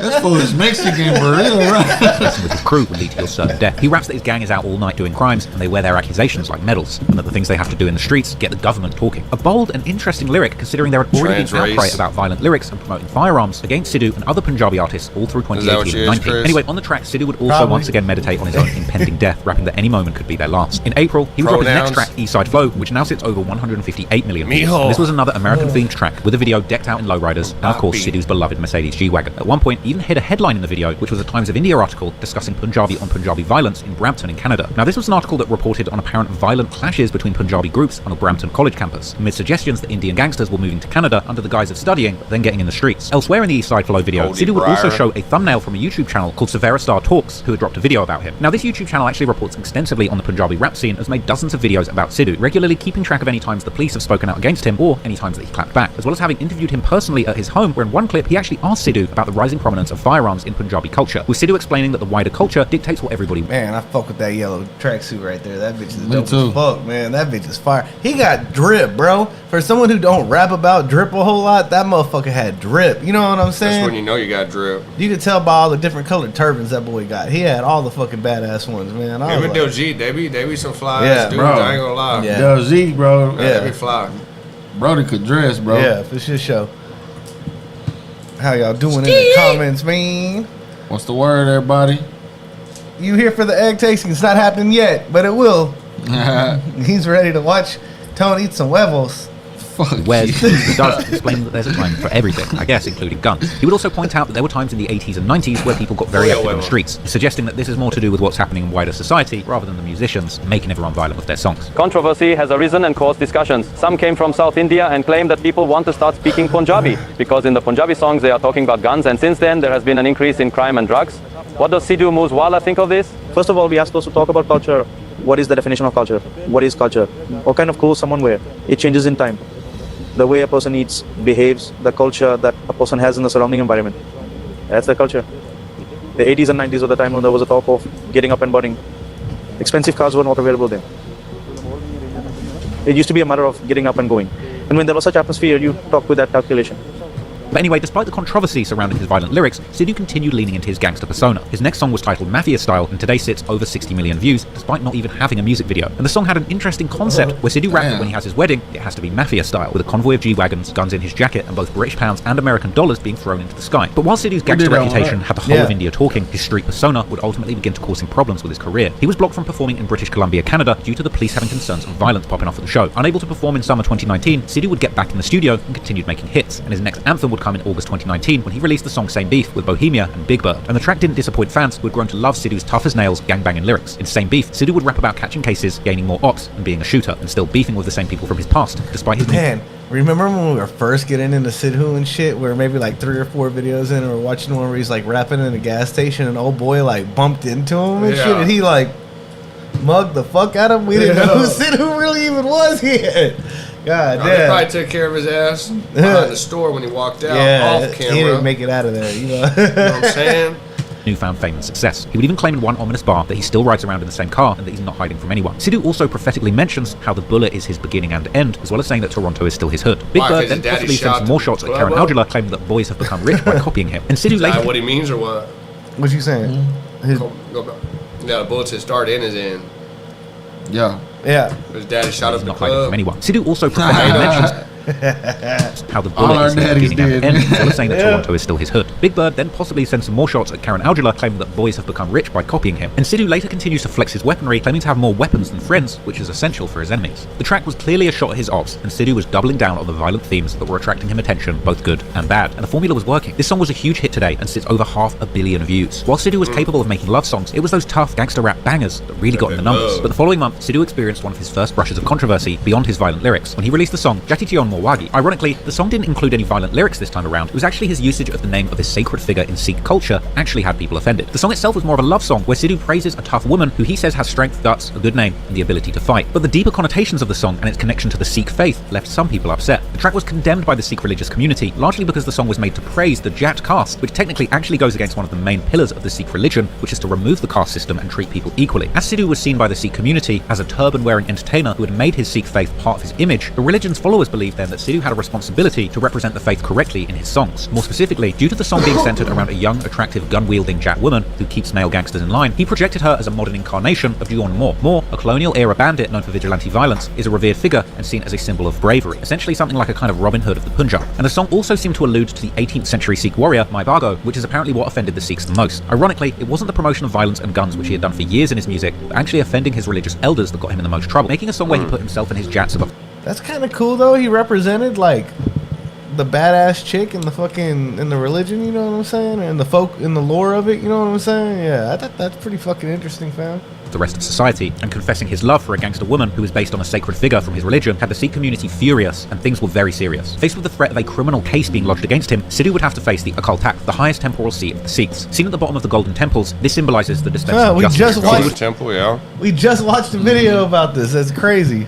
Face the consequences of what he had said, and he would also issue a written apology that was circulated Shout publicly. out the train Interestingly, traveler. fans would actually gain respect for Sidhu after he so humbly accepted his wrongdoing and asked his religious elders for forgiveness in the best way possible. But it would seem that Sidhu had learned the hard way that there would indeed be limits when it came to pushing the boundaries with his art, and in the Punjabi world, offending the faith is a far bigger violation than promoting the gangster image. So Sidhu would humbly move forward from this incident and continue developing his career. The same month he was going through this scandal in September 2019, he was also still racking up W's, having released another hit song, Dogar, as part of a prominent movie release, which racked up tens of millions of views. The movie itself, titled Teri Mari Jodi, also had a part for Moosewala. He was becoming a big star in India, and soon after this, he would begin having more and more success internationally, as also in 2019, Sidhu had gotten in contact with UK-based Punjabi and Sikh producer Steel Bangles. This connection was huge for Sidhu's future and legacy in music, as this connection gave him access to network with many international artists that Steel Bangles also worked with, as well as having top-tier production and mastering for his music. This connection would truly bridge the gap between the East and the West, allowing Sidhu to collaborate with many huge Western artists with some of the best beats in the game, so that he could truly conquer the international markets. And once Sidhu and Steel Bangles linked up, they would form a bond for life, collaborating on multiple songs together and eventually releasing a full-length album titled Moose Tape. Steel Bangles shares the same Punjabi and Sikh heritage as Sidhu, with his name Steel Bangles actually referring to the Kara worn on the right hand of all Sikhs, which is one of the religion's 5 Ks. The Kara symbolizes an attachment to God, something that of course you would always see Sidhu wearing too. Now, Steel Bangles is a legendary hitmaker in the UK, and he's worked with an all-star list of UK artists, producing numerous classic hits, bangers with Mo Stack and AJ Tracey, and just crazy discography. And his production had played a huge role in the rise of Birmingham rapper, now influencer boxer Mist. Mist himself was a huge staple in the Punjabi community, as he heavily featured Punjabi slang and language in his hit rap songs, such as the words Apnars, which is a term South Asians use to determine another one of their own people, Kalas, which means black people, and Goras, which means white people. With the UK rap scene exploding, and with Punjabi lingo being pushed to the forefront, this was the perfect time for Sidhu to collaborate. And on October 20...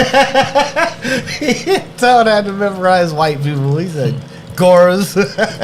I like Weddle. Weddle, yeah, it is. It's kind of similar, yeah. No, we passed that. Weddle, we're Goras now? Goras. 19, after first establishing that close relationship with Steel Bangles, they would release a joint track titled 47, featuring Mist and legendary female rapper Steph Blonde. This is yet another track. Steph Blonde in the mix now, yeah. Okay, that was the first one. With the song being called 47 to pay homage to the infamous automatic rifle, the AK-47. The beat itself features a traditional Punjabi sarangi being played over trap drums and heavy 808s. Another song that made it easy for Western audiences to digest the Punjabi sound, as well as another perfect example of just how infatuated Sidhu was with gangster rap from all different countries. And with a producer like Steel Bangles on the beat, the quality of the production was on a whole nother level, better than a lot of the stuff in Sidhu's discography so far. Further, choosing to collaborate with UK rap legends like Mist and Stefflon Don on the same track put millions of eyes on Sidhu that he had never had on him before. Right. The song will begin with Sidhu explaining that he will stand tall in front of gun barrels, never fearing death. And as the 808s drop, Sidhu sings the chorus, explaining that his enemies call him 47 because of the AK that he's known to tote. Mist then begins his verse, rapping in a mix of Punjabi and English, saying that he blew a chase from the Mame, which is Punjabi from police. Sidhu then continues singing about his infamy and how he keeps an arsenal of weaponry, even mentioning how his lyrics have shot down his enemies, eventually ruining their careers. Karen Aujla is reeling after that one. Sidhu would also claim that his name is associated with a number of cases because he takes people's breath away. He then mentions his contradictions in religion as he starts the day with prayers and ends the day with sin, asking the listener to check the news to see what he's all about. Again, he mentions his warrior lineage and how he was built for fighting. 47 was a certified banger that appealed to people in both Western rap and Punjabi music. Sidhu's fame and exposure was about to reach a new high in the UK as the song exploded. It now sits at 82 million views, which is insane numbers for the UK rap scene, which remember, the UK is like the size of just one American state. It was likely that even though Mist and Stefflon Don were big stars in their own right in the UK, this song was a huge W for their careers too. This also ended up being Mist's most viewed song of his career, with his second most viewed video currently being at 58 million views, and for Stefflon Don, this ultimately became her 5th most viewed single on YouTube. The song was a mainstream success and even landed at number 17 on the official UK singles charts, and this song was also when Sidhu began becoming the perfect recipe for success in the YouTube reaction community. As these crossover tracks were getting such big numbers, English-speaking reactors would jump online, making videos reacting to the lyrics and breaking them down, which ultimately grew their own audiences in the Punjabi world, with many reactors getting their most viewed videos to date reacting to Sidhu Moosewala's new song. Sidhu, Stefflon and Mist would go on to perform the song at the British Music Awards in 2019, with that performance itself sitting at 30 million views. And on the same night, Sidhu had a clean run. We're reacting to a video talking about reacting, you know what I'm saying? That shit. But even all our videos too, though. And then let's react to that video. And then someone will react to that video. Oh shit. No, that's what we talked about the other night when we were going to react to Dizzy Calicar. Yeah. And then 10 years from now, we're going to react to you like, yeah, if you make it. Like, what the fuck? Dick. Like, damn, bro. Nah, but not for real though. Our highest views is Yo-Yo and Sidhu's. Yeah, too. Yo-Yo and Sidhu for sure in the animal video. What's up, everybody? Yeah. We'll check that out for sure. Chima and go to Sidhu. Hell yeah, it's a lot of talking and stuff. If this ain't your vibe, man, we will be doing. We'll be doing the music stuff right after this. You know what I'm saying? So don't know what peak don't worry, male performance looks like. What the fuck does that Music mean? Awards. It means that we need to switch our diet to cigarettes. It means I'm a fucking giga Chad. I don't smoke cigarettes no more. Oh, you're right. Yeah. Oh, me, man. There's just a little too much flubber, too much Robin Williams science experiment going on right there. Flubber. 2019, with that performance itself sitting at 30 million views. And on the same night, Sidhu had a clean run at the awards, winning in 4 categories, including the Best Album Award for PBX1, as well as Track of... If Tone's flubber, I'm like Brendan Fraser. Well, you No, know you're like the fucking Michelin Man from Ghostbusters. Oh, the big one. The big one. So you got tires. I see you. Was he the Marshmallow Man or the Michelin Man? I forget. I think it was the Michelin Man. Pillsbury. Oh, it was a Pillsbury. all of them were. You said that's a better. That's better. The award for Best International Male Act and Best Lyrics. I love It was safe to say that Cinnamon Sidhu ended 2019 on an all-time high, after bridging the gap with his Western audience and sweeping the award shows on an international stage. The next year, Sidhu chose to continue bridging that gap, reaching new highs in both India and abroad. And another development would be that throughout 2020, Sidhu began getting more and more active on social media, and he would treat his social media presence the same way as his music. In fact, online, he chose to go all out on the gangster persona, showing off his firearms as well as the tattoos he was getting and letting the world know that he was really living the dangerous lifestyle he portrayed in his raps, taking the authentic gangster rap persona to levels never really seen before in the Punjabi music community. But behind the scenes, it wasn't just his gangster persona that was developing, but also his real ties and interactions with real gangs in the underworld of India and Canada, with these dangerous activities ultimately attracting him a lot of negative attention would ultimately come back to haunt him from both the gangsters running in the streets of India and Canada, as well as the authorities that are meant to protect him from them. By December of 2019, Sidhu Moosewala had taken the crown of India's most buzzing gangster rapper. He had blended the sounds of America's rap anthems with the melodies and cadence of his native Punjabi music, and in the process became one of the most watched stars in the country. He wanted to be India's Tupac, and at this point, all eyes were truly on him. And interestingly, when he decided to get active on social media at the end of 2019 and into 2020, he would truly be living that thug life. He'd been posting pictures like this one, holding what seems to be a 9mm Beretta handgun. As Sidhu explained in early interviews, he was obsessed with powerful steel, whether it's firearms or tractors. And Sidhu would use his Instagram to post all manner of powerful steel. In another picture posted up on Insta, he would show off a new tractor with a thug life decal and a caption where he claims to have been around death. But it would be much more than guns and tractors. What sort of gangster rapper would he be without posting some flashy lifestyle pics to show off that he was surrounded by money and luxury? And moving into February 2020, Sidhu would post up next to a Bugatti Veyron with a caption paying homage to Tupac, referring to a rose that grew from the concrete. Sidhu was clearly having a good year and living the good life. His 2020 kicked off with a bang, appearing as a feature on Prem Dillon's track Old School, which racked up a ridiculous 320 million views. It came with brash bars about having to put in work on the streets and the police being onto him. He would shout out which guns he's got in his arsenal, rapping that he likes guns more than girls, and he would drop electrifying bars about having single-handedly brought in a revolution with his music, and celebrating his quick come-up, bragging that he's won the world in just 2 years. That track would be followed by Tibia Under Putt, which today sits at over 240 million views. Interestingly, this track actually featured English subtitles hard-coded onto the video, a major signal that Sidhu was trying to broaden his appeal to an international audience in a way that he'd never done before. And interestingly, this song was leaning heavily into the revolutionary theme. The song featured a lot of lyrics alluding to the strength of people in Musa and the Jats' willingness to fight authority, as well as the poor conditions where he's from. Now, the video itself features firearms and military vehicles, the latter of which is something that Moosewala would normally put in his videos, usually opting to show off things. Bins? Where at? Never done before. But interestingly, this song was leaning heavily into the revolutionary theme. The song featured a lot of lyrics alluding to the strength of people in Musa and the Jats' willingness to fight authority. Bro, that's a bin sign for shit show.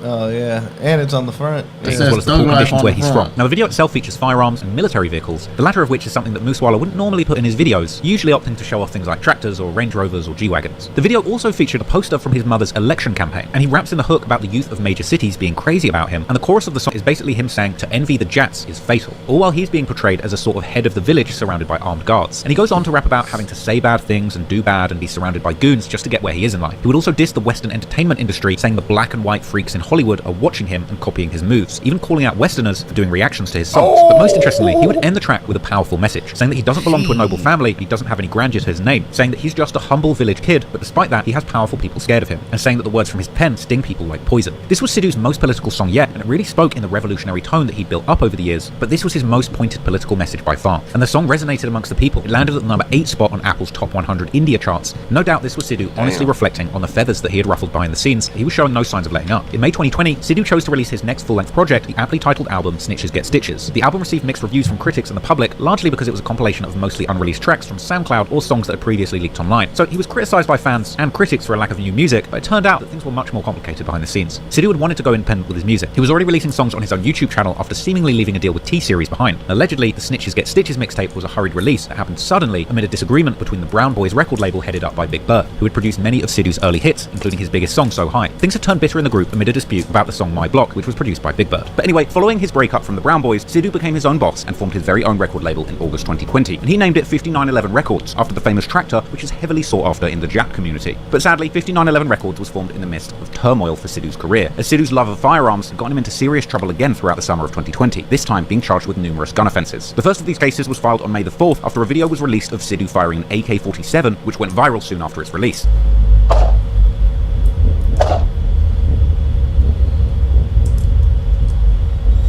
But oddly, in the video, which was seemingly filmed during the early stages of the COVID-19 lockdowns, Sidhu is clearly in the presence of Indian police while firing the gun. The video itself was even allegedly filmed on a firing range that belonged to the police in the Barnala district in Punjab. Therefore, this specific case was not only registered against Sidhu, but 8 others, including the police officers who were present during the shooting. During this time, the Punjabi police were coming down on Sidhu with full force. And the very next day, the police from another district in the state called Sangrur filed another case against him for using a 9mm pistol at the Lada Kothi firing range, which is also police property. The cases were then held as non-bailable, and a special team was assembled to carry out raids to try and catch Sidhu, but he would manage to evade arrest. Interestingly, he was then later found on June the 6th by police from the town of Napa, located in yet another district of Punjab, Patiala, with him being pulled over in traffic due to tinted windows.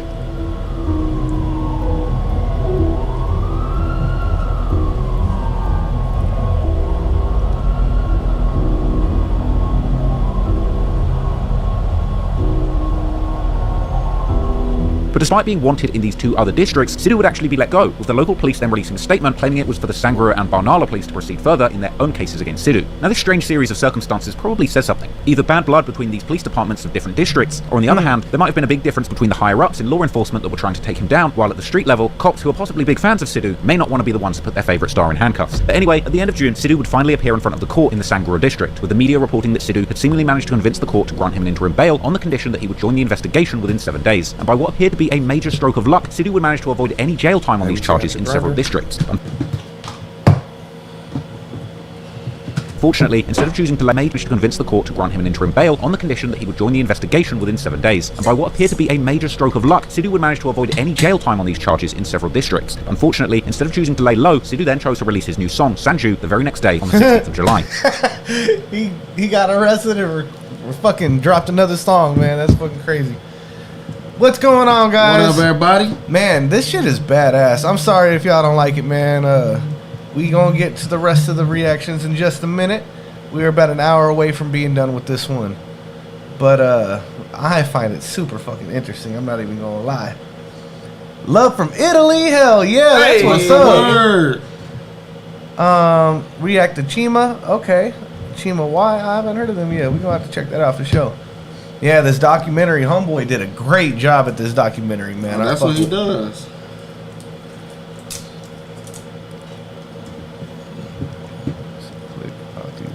And torture from the system state towards stay home. But he's out the harassment and torture. Said who which really made him what he is today. Hell yeah. I could hear it in his music when we listen to it for sure. Said he was fed up by the constant oppression. I feel that. He was putting the message in his music, man. I love it. Badass artist, man. One of the best that I've heard in the last decade, for sure.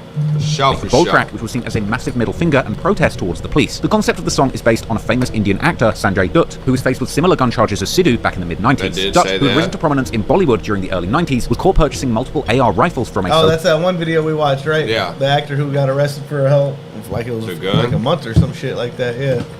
I forgot. I thought it was a while. I think he might say it. Maybe. Called Mafia Don, named Abu Salam during the so-called 1993 Bombay bombings that followed socio-political unrest in the region. Salam was part of a major crime syndicate called the D Company, who were considered to be responsible for these recent terrorist attacks. While Dutt himself would argue that he had only been interested in getting the weapons in order to protect his family during these violent times, this was a motive that seemed to resonate with Sidhu too. Now, the song itself was a massive success and now sits over 130 million views on YouTube alone. And keeping with Sidhu's deep admiration of Tupac, the track itself has an ominous sample being played throughout, with Tupac saying, "They'll never take me alive." Clearly, Sidhu wanted to send a message to both the police and the public, and the music video for the song featured real video material from Sidhu's legal proceedings during his case and even his almost violent run-ins with the paparazzi at that time. The big news of this village is that a section of General Arms Act has been imposed against Punjabi singer Sidhu Moosewala. He was seen wielding the weapon AK-47. A case had been filed against the actor Sanjay Dutt. Sidhu begins the song itself directly mentioning his case and how he's been depicted by the Indian media as a gun-wielding menace. Kind of similar to how Tupac was demonized by the media partway through his career during his stint in prison, where he also maintained his innocence. Anyway, in the song, Sidhu makes reference to catching the same sorts of charges as Sanjay Dutt, and he claims that a minimum imprisonment is around the corner for him, likely referencing his ongoing cases and an expectation that he would be doing some jail time. Next, Sidhu mentions how he hasn't gone far, saying he's on the run, but he will take his charges head on and that he hasn't got blood on his mind yet. He continues to explain how the case is bogus and that the lawyers and cops are making a bag off of bringing these charges, going on to say that he'll be taking his appeal up with God. To release a song that's such a blatant protest towards the police in the midst of a serious case while on bail for sure is a pretty crazy move. And as expected, another case was brought against Sidhu not long after this song dropped. The police held that this particular song glorified violence and made it appear that having multiple charges was the sign of being a real man. And just as Sidhu had predicted, after releasing the song in Sanju, the police filed a petition to cancel his bail, once again leading to a possible jail time. And they also ensured that no songs would be allowed to be played live if they glorified liquor, drugs or violence, which unfortunately is most of Sidhu's catalogue out the window. Now, this was the last trace of this case that I could find on the internet, and it appears that Sidhu and the courts eventually came to some sort of settlement agreement, and ultimately he avoided prison time after everything was said and done. But unfortunately for Sidhu, police wouldn't be the biggest threat, as later in 2020, things would go much further than Sidhu undergoing firearms cases and protesting the police, as the real gangs emerging from the Punjabi underworld would be much more dangerous, and soon Sidhu would find himself on the radar as some of India's most serious gangsters.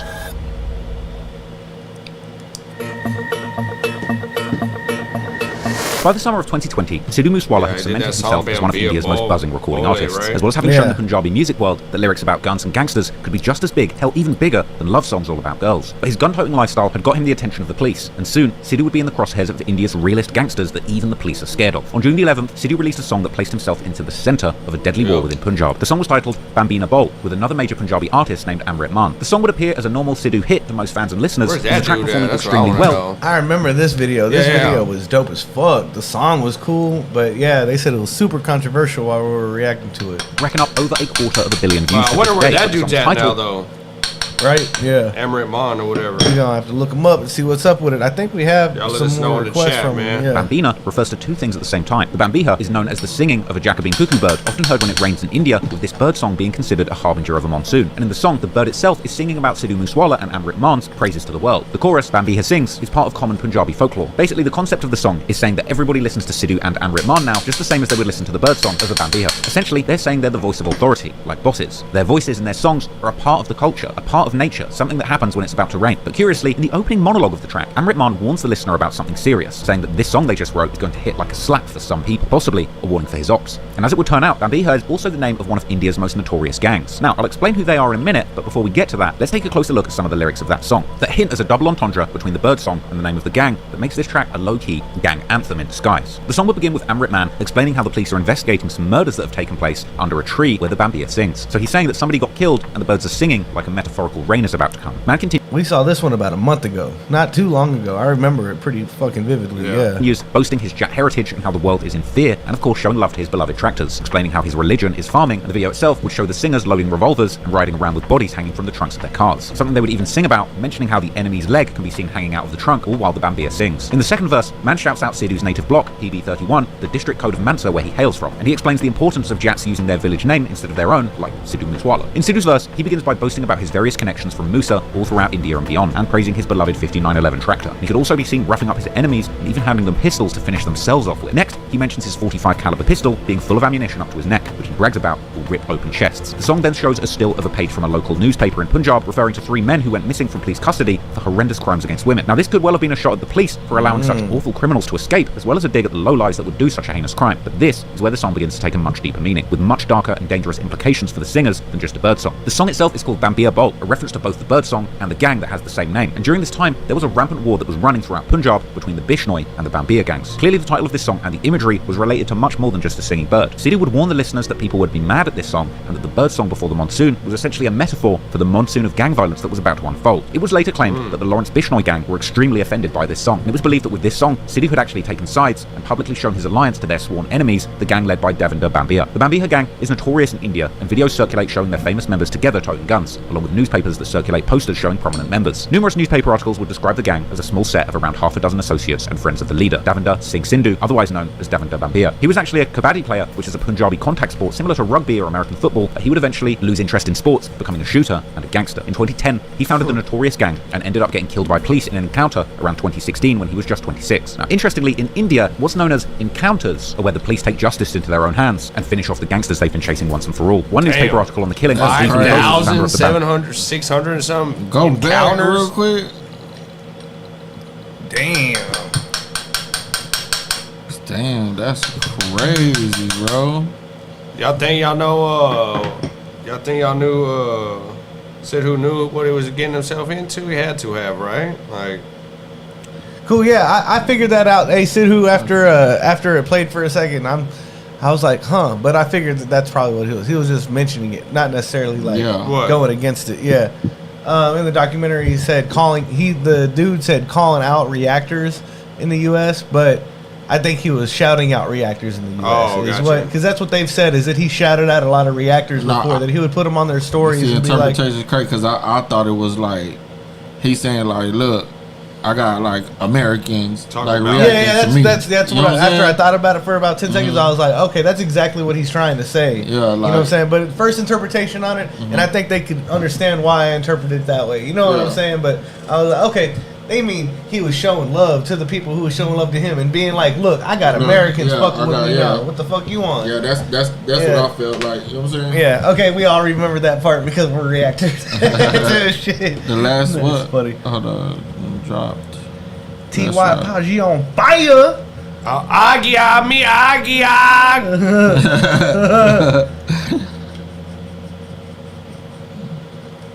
It's $295, which was the date that he had passed. Yeah, that's crazy. 120%. All right, cool. Let's get back to it.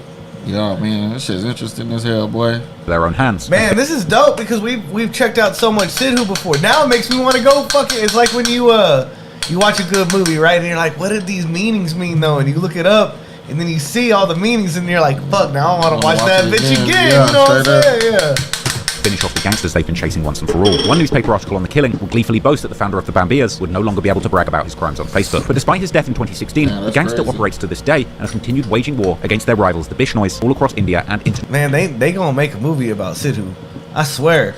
Like, bro, the cops were saying like, yeah, like he ain't gonna be able to like post no more after they murked him. Like, what kind of fucked up shit is that, bro? Like, you know what I'm saying? That's wild. And he was only what they say, 26? 26, yeah.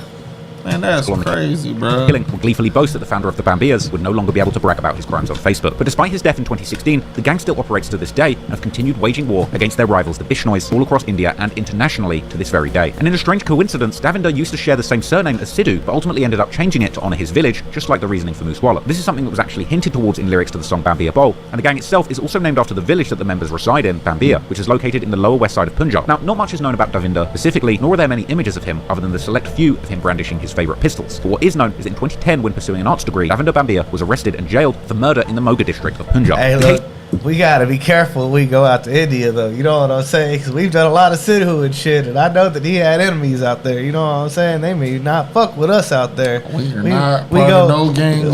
We walked through the wrong neighborhood. That boy Chris already scared as shit. Like, hold on, man. We running to the wrong motherfucker. Hey, is that Sidhu on your shirt? Oh, shit. Yeah, we gonna chill out, Chris. You're not part of the gang, bro. Chill Man, out. you're already overthinking I'm shit. saying, man. In 2010, Don't you hear they're dead, Chris? Of course they're being like, yeah, come on out here. Come on out here. Please we got come you. out here. Yeah, please. I see you now, goddamn. Bro thinks it's a setup now. Arrested and jailed for murder in the Moga district of Punjab. The case involved a person who had gotten killed during a scuffle between two groups at Bambia Bai village. Somehow, at just age 21, he would escape prison and form the infamous Bambia gang, going on to cause terror within the Punjab region. This led him to become one of the most wanted Punjabi criminals by 2012, and just like the gangsters in Chicago, he too would boast about his unlawful activities on Facebook. His nickname was Sharpshooter. He was also named in the murder of student president Rajwinder Singh. He allegedly shot Singh 14 times at a wedding. Davinder Bambia was eventually wanted in over a dozen cases of murder, attempted murders, as well as looting and kidnappings. And other than becoming one of the most wanted gangsters in the region since 2012, this particular gang would also run a serious extortion racket in Chandigarh, Mohali, and Panchkula. Ultimately, in 2016, he would be gunned down by Bathinda police after a standoff over his original 2010 murder charges. Bambia was known to have been very active on his social media. He would often taunt the police about the murders that he was allegedly committing. He would even call for the police to kill him, and he requested they make sure it was him, as he didn't want an innocent person being killed in his name. To this day, this gang is still running at full force and even operating internationally, with cases recently being reported that members are being assassinated in foreign countries such as the Philippines. Sidhu's specific affiliations with the Bambia gang are hard to track. The song Bambia Bold makes it clear he's kind of repping the set and making an anthem for the gang that millions of people would follow. However, unfortunately for Sidhu, their sworn rivals, the Lawrence Bishnoi gang, would not take this statement lightly. The Bishnoi gang, just like the Bambia gang, are named after their founder and leader, Lawrence Bishnoi. Lawrence Bishnoi comes from the Firozpur district of Punjab, also located in the west of the region, around 105 kilometers from their rivals in Bambia. And funnily enough, Lawrence Bishnoi's father was originally a police officer, but later quit to become a farmer, just like Sidhu's. Residents in his local village said that Bishnoi was a sweet and harmless young man, but as he grew up, it turned out they couldn't have been any more wrong about this young gangster in the making. Bishnoi lived an ordinary life until he moved to the DAV college in Chandigarh, and here he would take a keen interest in athletics, regularly attending sporting events on the campus. But it was at this college where Bishnoi made dangerous connections that would change his life forever, specifically when he took an interest in the campus politics and met student president Satinder Bra, who went by his alias Goldie Bra. Strangely, college became the catalyst for Bishnoi's criminal enterprises, as Lawrence Bishnoi and Goldie Bra would begin terrorizing the college, even attempting to murder other students who got in their way. Bishnoi began his criminal record after a crazy situation over a college election, which just goes to show you how deadly Indian politics can be, even at college level. His friend had stood for campus president, and with the intention to scare Bra's rival in the election, Bishnoi chose to shoot at him with a licensed revolver that was registered to his friend. Clearly, Bishnoi didn't care one bit about the repercussions of his actions, as this was just the first incident of him shooting at students. It's all registered. It's his friend's licensed gun, and he all shot somebody with it. Over minor issues at his campus. Following this initial shooting, Bishnoi caught an attempted college murder charge. Election. Yeah. What the fuck? That's wild, right? Incident of him shooting at students over minor issues at his campus. Following this initial shooting, Bishnoi caught an attempted murder charge which sent him to jail in 2010, but somehow he was bailed after just 2 months. Bishnoi was quick to begin networking behind bars, and he would make some useful criminal ties inside. He had managed to source a supplier for bigger and more expensive firearms in Punjab, but Bishnoi had not learned his lesson after being released, and just months after being free, he would shoot at another person over this election. This time, the rival's brother. Another election? The same. It might have been the same election. He just went right back to it. Yeah, I wonder what they did. Over Bra. Again, for some crazy reason, he would be sentenced to just 6 days in prison for this shooting. Yet he still managed to use his time to network behind bars, meeting other gangsters such as Davinder Babla, who would end up becoming another partner in crime. He also allegedly struck deals with other gangs, signed up to criminal contracts, and sought the blessing of other high-profile criminals to expand his own empire to new lands. And due to a clear fault in the judiciary system, Bishnoi was allowed to return to the same college after he was released, even after shooting 2 students over a college election. Upon his return, he was immediately involved in several fights and incidents at the college, leading to even more tiny stints in jail. He even had the gall to try and run an election himself. And with such in what country? It's in Punjab. It's like that's the western region of Punjab. I think like 110 kilometers bro. or miles away back from. In. He done already What kind of goddamn laws they got over there? Yeah. 6 days in jail and you can go back to school? Yeah. Holy you get hell. arrested while you're in college out here, you're fucking kicked out type shit. You know what I'm Kicked saying? out, and you can't go back to any college. And it can be over some dumb shit. It has nothing to do with the school. You just get arrested for some weed and shit. Man, out of school. Crazy. Such lenient punishment for his crimes, he was basically allowed to do whatever he wanted. Bishnoi would eventually lose this election too, going on to brutally assault the winner with an iron rod, breaking his legs. He even made plans to murder the winner of this election with 2 pistols. This time, before he could get his revenge, he ended up surrendering to the police, but he was released on bail after just 3 weeks. Yet again, he was allowed back into the college campus, causing even more chaos. He would finally run again in the 2011 election, and actually managed to win this time. And the fact that a registered criminal who was actively trying to murder other students was allowed to keep returning to the college and participating in elections is insane. Now look, I don't know if there's some kind of cultural difference. You gotta take somebody like that out, dog. You know what I'm saying? He a loose cannon for real. He'll do that to anybody. You know what I'm saying? Like, I don't know. I don't like people like that. And now we're not going to India. Now we're Bishnoi go come find T.Y. Posse. No, they talking about Goldie. No, you talking about Bishnoi? I think Bishnoi. I think something happened to him. Oh, for real? That's crazy, man. Man, you know, man, shit. I would have let him win the India, second time. India can get wild, wild west for sure. God damn. I would have let little boy win the second time, man. After the first time, right? Hey, you got it, my boy. You done popped 2 people. Hey, You ain't even gotta convince me. I'm voting for him. I know I'm running. I'm gonna be his vice president. Yeah, straight up. If he'll allow me to. Hey, Brody loves these politics. I don't love him that much, man. That makes sense if he worked for the government while he kept getting out, though. As the one who managed the Did they say where it was? I can't go to Canada, my boy. I can't. They can. Yeah, T.Y. can't go to Canada. They don't let fucking felons in. Fucking No, they don't. T.Y. is a bad boy. You know what I'm saying? I'm a bad man. Yeah. Cookie said, no gay shit. I love T.Y. Thank you for saying that. That's crazy. They'll kick you out in America. Right? It's fucking nuts. Plagiarism. Hey, yeah, for real. Late Money, you cool, man. He stuck around with us and watching it. Okay, I didn't know if any of our other viewers that, you know what I'm saying, were going to stick around and shit. I'm glad you tuned in because you see a lot of Sidhu on the channel. So this is the backstory. Take these kind of crimes so seriously, or if he was somehow paying off the cops to just let him off each time, or maybe it just reflects some of the issues with governing the world's most populated country. As a shortage of staff and infrastructure has for a long time been an issue within India, maybe there's just too many people doing too many things to control what these gangsters are up to. But anyway, Bishnoi began to then spread his influence across to other colleges while still participating in and organising violent crime. Just Again, like at the end of him, the year, bro. he was back in jail. God, Surprisingly, the Indian police granted him another bail after just 5 months. I mean, the fact that he was given such cushy treatment with such a violent record is astonishing. And it was reported at that point he wanted to continue expanding his violent enterprise to other colleges upon getting out of jail. After 2012, Bishnoi had graduated, but kept a strong presence over the political scene in the college. He would encourage his younger members to run in elections and dishing out the same violent treatment to their rivals. At this point, the gang began. Hey, ski, but on the PayPal. Ski, Caleb Briggs sent $100. I'm gonna read it real quick. I messed with y'all's reactions. I was wondering if y'all could give these documentaries of Nicki's a look. If y'all could react to all three, with all three of y'all, Chris, Tone, and T.Y. You know what I'm saying? Put the documentaries in order. I doubt y'all would have gotten confused. Damn, I can't read the rest of the message. Hold on. Show the story. But I want to shout out to Caleb Briggs. You know what I'm saying, Caleb? I appreciate the love. Word. Appreciate you. Confused, but I did it just in case. Fuck with the content. Y'all are lit for real. Hey, Caleb. Let's go, baby. Thank you, man. My time is now. I got you, Caleb. I'm gonna actually message you back right now because it's not letting me view the whole message on the end. So I just want to see what you were saying at the very end of it. But that all being said, let's get back to the documentary. Yeah. And stop next student president Satinder Jitbra. You went all the way back, my boy. I did. God damn!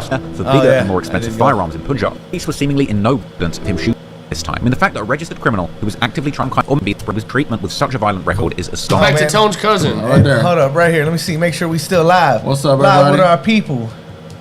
Free T.Y. Free T.Y. Free T.Y. Oh, what's going on? Damn, they going off on each other. Y'all chill in the comments. What happened? Putin hopped in here. Vladimir Putin said, Bishnoi is my friend, love you. And they're not fucking with Vladimir Putin. Vladimir Putin. Dude. The troll that is in the comments. Why did you take away porn from all of Russia? That's messed up, dude. You can't say that. You gonna get the corn. I said pronto. God damn it. Fingers crossed that we don't get a fucking... Nah, bro, don't speak into existence, bro. Putin. All right, man. All right, here we go. Back to it. And it was reported at that point he wanted to continue expanding his violent enterprise to other colleges upon getting out of jail. After 2012, Bishnoi had graduated, but kept a strong presence over the political scene in the college. He would encourage his younger members to run in elections and dishing out the same violent treatment to their rivals. At this point, the gang began racking up enemies and started creating an arsenal of weapons. That's what Putin said? Yeah. I'm gonna get soda real quick. Go get yourself soda. Go get your soda, dude. You want some? Yeah, man. Let me get a Coke. Yeah, I'm good. Let me get a Coke over there, man. I took my shoes off and everything, man. This motherfucker thing. That boy is relaxed. I was wondering what that smell was, goddamn. Goddamn, I thought somebody opened a bag of Fritos. What the fuck? But yeah, man, let us know what time it is, where y'all from, where y'all at in the world right now. We got people all over the world tuned in. It's amazing to see y'all out here with us. Ooh, Tone got the popcorn. Oh man, but I gotta wait still for that nasty shit. For what? Oh yeah, for the eggs. For the eggs. You gonna like it, man. I heard it's kind of like a chicken broth. Are you gonna take the first bite? We all gonna take a bite together. No, I want to see everybody's reactions, and then we see everybody's reactions. I'm man, good on the y'all might see us throw up in a few hours. I ain't gonna lie. Bro, you seen that now? I really don't want to do it. He only told you because he's a B word, dog. Look, I think you really gonna like the Balut one. I've looked at a lot of people's like opinions on it. You know what I'm saying? Opinions. But I don't know about the other one. Don't even spoil it for us, dog. That one's a whole. Yeah, we gonna find out, man. We gonna find the fuck out. I'm scared, bro.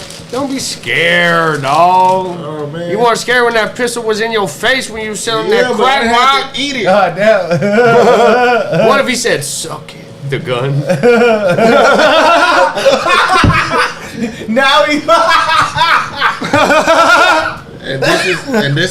That's probably the type of corn. No, it's not.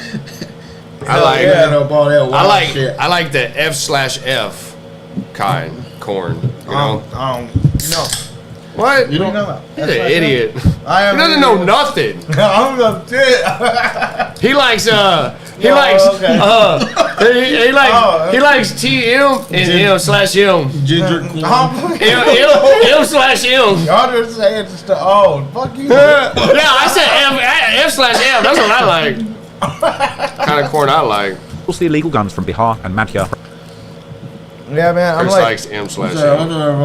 I'm like a smart idiot, guys. I ain't gonna lie. I know how to do like a lot of shit, but don't know anything. He knows about crypto and real estate, but he don't know. I know crypto, real estate, and how to do programs. I'm a good editor, but damn, I don't know shit else in life. That shit crazy.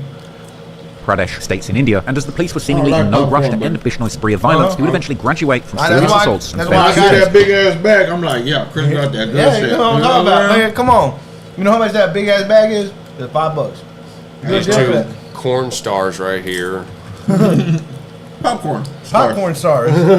Younger members to run in elections and dishing out the same violent treatment to their rivals. At this point, the gang began racking up enemies and started creating an arsenal of weapons. They sourced the illegal guns from Bihar and Madhya Pradesh states in India, and as the police were seemingly in no rush to end Bishnoi's spree of violence, he would eventually graduate from serious assaults and failed shootings to full-blown murders. At the request of his friend Karambir, Bishnoi assassinated a candidate who was standing against his friend's cousin in an election on voting day. After that, there was no turning back, and Bishnoi began murdering several rivals after his introduction into the illegal liquor industry. But his dealings in the streets would unfortunately catch up to his family. Eventually, his cousin would end up getting killed after a dispute with a wine shop owner, which Bishnoi would respond to, creating a hit list of all of the people involved and sliding to get his revenge, but ultimately being stopped by police before he could complete his get back. But it would seem that someone else in the gang actually finished the job and killed another person connected to that murder. Bishnoi would ultimately end up receiving his first big sentence after raiding a police checkpoint and shooting at the police. But even then, he was only sentenced to fucking mustache going right. Bro, he was shooting at the cops too, bro. Nah, Bishnoi is a menace to society, he's man. a gangster, bro. That dude right there was a menace. That shit crazy. He like just in from college, you know what I'm saying? Just when he got into college, he started getting crazy. And then he got caught and sent to jail, even after shooting at the cops and shit. Man, that is insane, bro.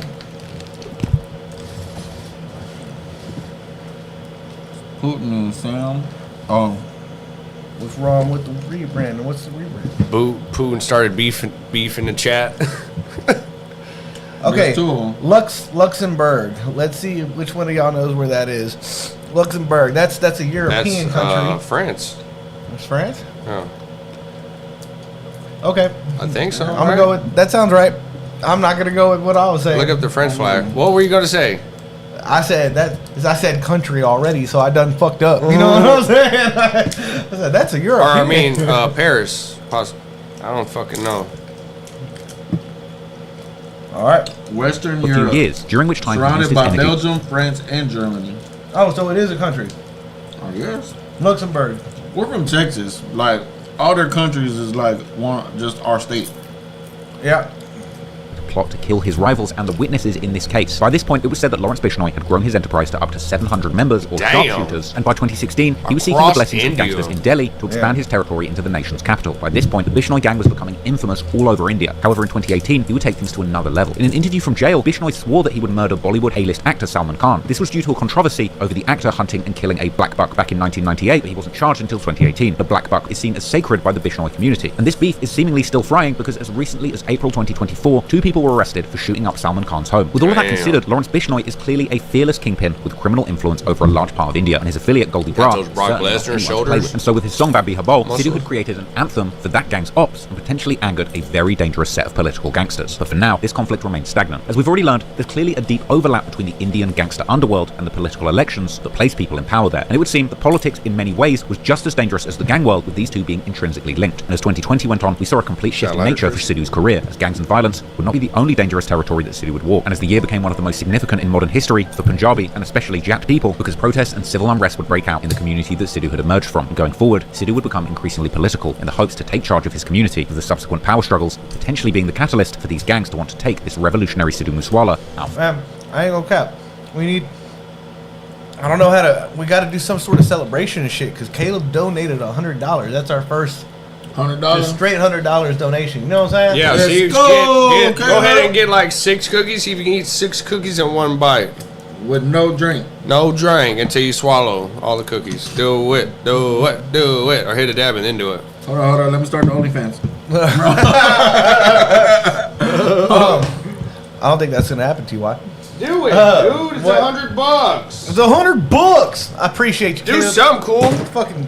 Why would you stop it just to fucking pop that? Let's go, Caleb. That's $100. Man, that's crazy. That's our biggest. I say you see 6 cookies. See if you can eat 6 cookies, or fucking open up 10 of these or something. Why do I have to eat? it! Why do I have to shove a bunch of shit in my mouth? You want a keister it? No, I don't. Choice A or choice B? Why are these the only 2 options? Keister sick cookies. God damn. Hey, that's a bigger feat. No spit, Chris. No spit. No help from Tone. Oh. Well, that went sideways, Caleb. We gonna keep going with that. That's funny. Good. Oh man, let me make sure that we still live with our people, man. Hamburg is a country. Vote Trump. Love you, Trump, baby. NATO in the house. Vladimir Putin. Hey, NATO in the house. Bro's on a roll, bro. Hey, I ain't gonna lie. Putin's kind of funny.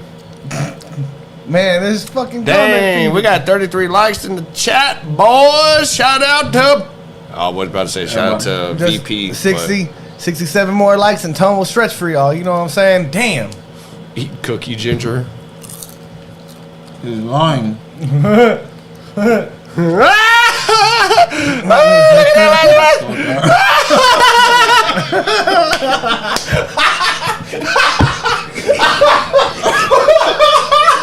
That's funny as hell. What kind of torta?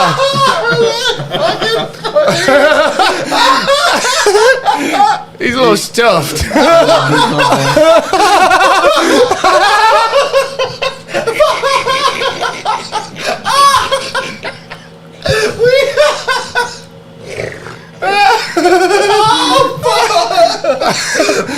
Oh, cooking ginger, you're funny as fuck.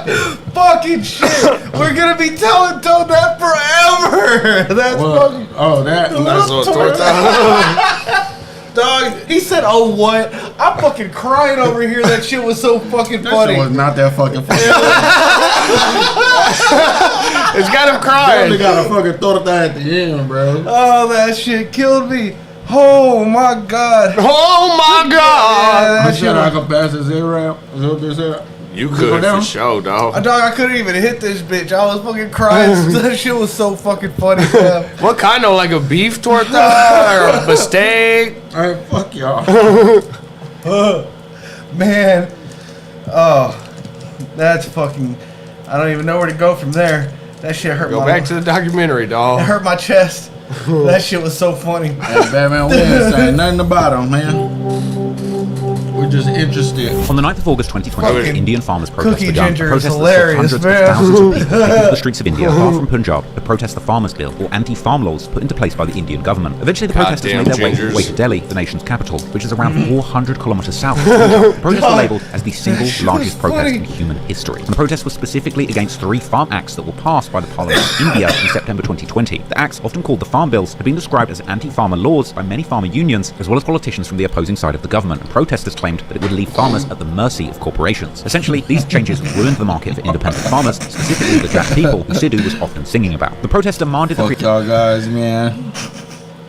Oh man, that shit, that's funny as fuck. Come on, bro. Y'all know I'm a roast machine, bro. Don't do that, dog. Cookie Ginger said it. We can say it. I can't see what Cookie Ginger looks like, man. But I promise y'all I'll roast the shit out of him, bro. Come on, man. That's all this. Dog, you fucking, hey man, that's going into the fucking like eternal joke book right there. We're gonna say that to Tone forever. That shit is fucking funny, fam. Definitely like, an insider. Dude, that's white. That's white t-shirt funny. You know what I'm saying? Don't do white it, bro. t-shirt, you dumb bitch.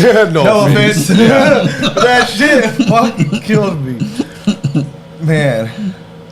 Oh, hold on. What's going on? See, I think the government, you know what I'm saying? I ain't gonna cap, I think the government too, but I don't know, man. I don't fucking know. You know what I'm saying?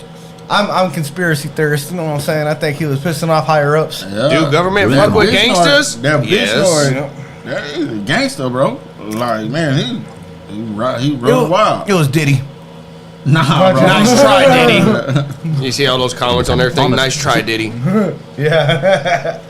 Specifically the Jat people who Sidhu was often singing about. The protest demanded the creation of a minimum support price bill. This would ensure that the corporations can't control the prices that they were willing to pay the farmers, creating a fair market for the farmers and stopping them from being robbed out of their produce. The Union government, however, clapped back and maintained that the laws would make it effortless for farmers to sell their produce directly to big buyers, and stated that these protests were based on misinformation. Other reasons for the protest included record levels of farmer suicides and low farmer incomes, with some articles pondering if climate change was the real issue here. Eventually, tens of thousands of people marched towards the Indian capital to protest against these bills, but the protesters were met by police armed with water cannons, tear gas, and they were beaten with batons in an attempt to fend them off. The protests saw police barricading hundreds of miles worth of roads leading to Delhi, and several violent clashes were seen between Indian police and farmers. Police in India fired tear gas shells at crowds of protesting farmers as they began their march to New Delhi. Bastards!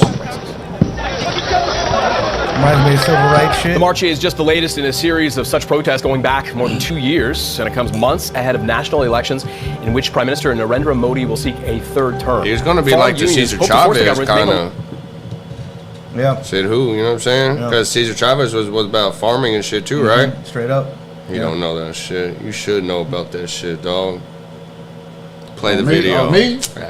We're both looking at you. I don't know, y'all. Yeah, we're not podcasting or nothing right now. About Cesar Chavez.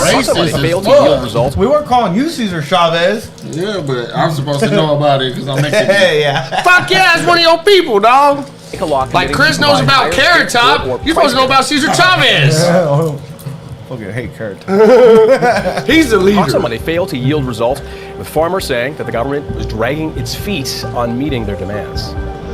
हाँ देखिए किसान कितना peaceful है कुछ भी नहीं हो रहा फिर भी आप ऊपर क्या बोलते हैं रॉबर्ट से ऊपर से हंजू गैस फेंके जा रहे हैं ड्रोन से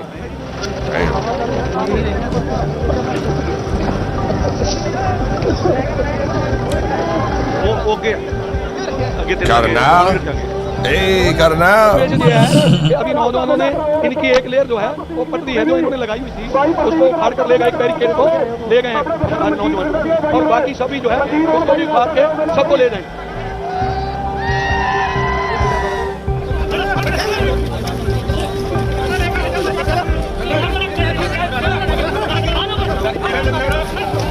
Nah, I'm trying to get out that bitch, right? There's a whole bunch of more people than just the police, right?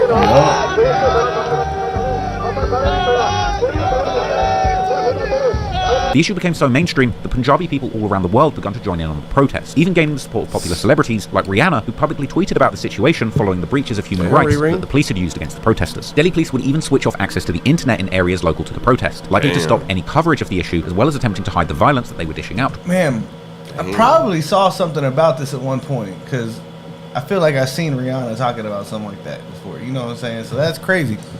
I just wasn't aware of the culture too much yet at that time. Internet in areas local to the protest, likely to stop any coverage of the issue, as well as attempting to hide the violence that they were dishing out towards the protesters. The protest even saw the farmers storming the historic Red Fort and raising the Sikh flag, the Nishan Sahib. The significance of this flag being raised here is extreme, especially when you consider the history. The Red Fort was originally a Mughal fort built in the 17th century, but these days it's more of a tourist attraction. But during the Mughal invasion, the Sikh army would go to war with the Mughals, hence the flag being raised here being a major victory, an important symbol and motivating factor behind the protests. But eventually, in November 2021, after over a year of protests, the government would choose to backtrack on their laws, giving in to the protesters' demands, with headlines circulating describing India's Prime Minister Modi as bowing to protesters and repealing the controversial farming laws. But whilst the protests were just starting out in 2020, people of Punjab began putting pressure on entertainers with mass influence to speak out on the issue and the brutality of the police. However, many chose to stay silent in fear of ruining their place amongst the elite in India and out of fear of upsetting the government. But Sidhu Moosewala, with his revolutionary spirit, chose to speak up and get involved in the cause. Initially, Sidhu shared his interest and requested to join the protest, but the unions declined his request as they feared his presence would cause a distraction. But by September the 25th, Sidhu chose to begin his own collective, organising supporters on social media and leading a massive march on Chandigarh in Punjab. Now, choosing to join a protest against the Indian government whilst also having a hand in politics was a very dangerous game for Sidhu to play. At this point, he was actively trying to bring about revolution, using his public profile to rally the people against the system. This was truly a brave move, but this shows the lengths that Sidhu was willing to go to stand with his people, choosing to stand up for what he believed in, no matter what the consequences were. On the 26th of December 2020, Sidhu released a political song entitled Punjab My Motherland in support of the farmers' protest. The song would also show Sidhu's support for the controversial Khalistan movement. Khalistan is the name of a proposed independent state that many Sikh Punjabis want to bring about in India. The idea is to separate the Punjab region from India and forming its own country named Khalistan. Due to Punjab being a very resourceful region due to its farmland. And that explains why they always say that shit. You know what I'm saying? People in the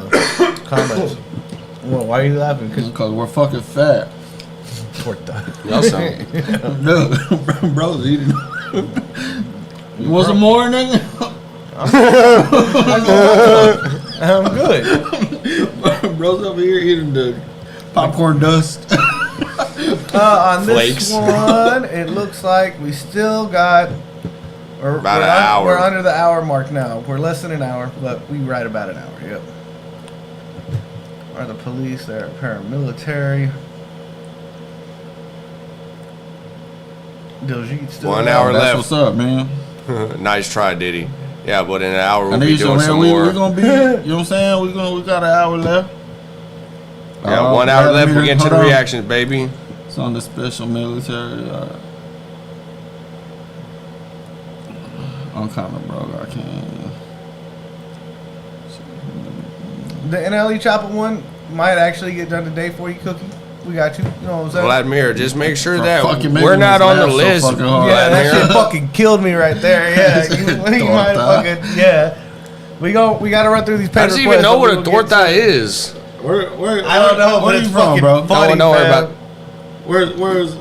I'm asking. Don't worry about it. Don't worry about it. Don't worry about it. Right? He likes America. Well, he likes Sidhu too. So are you like? Are you an Indian ginger, my boy? A Mexican? A gingerkin? You know what I'm saying? Let us know.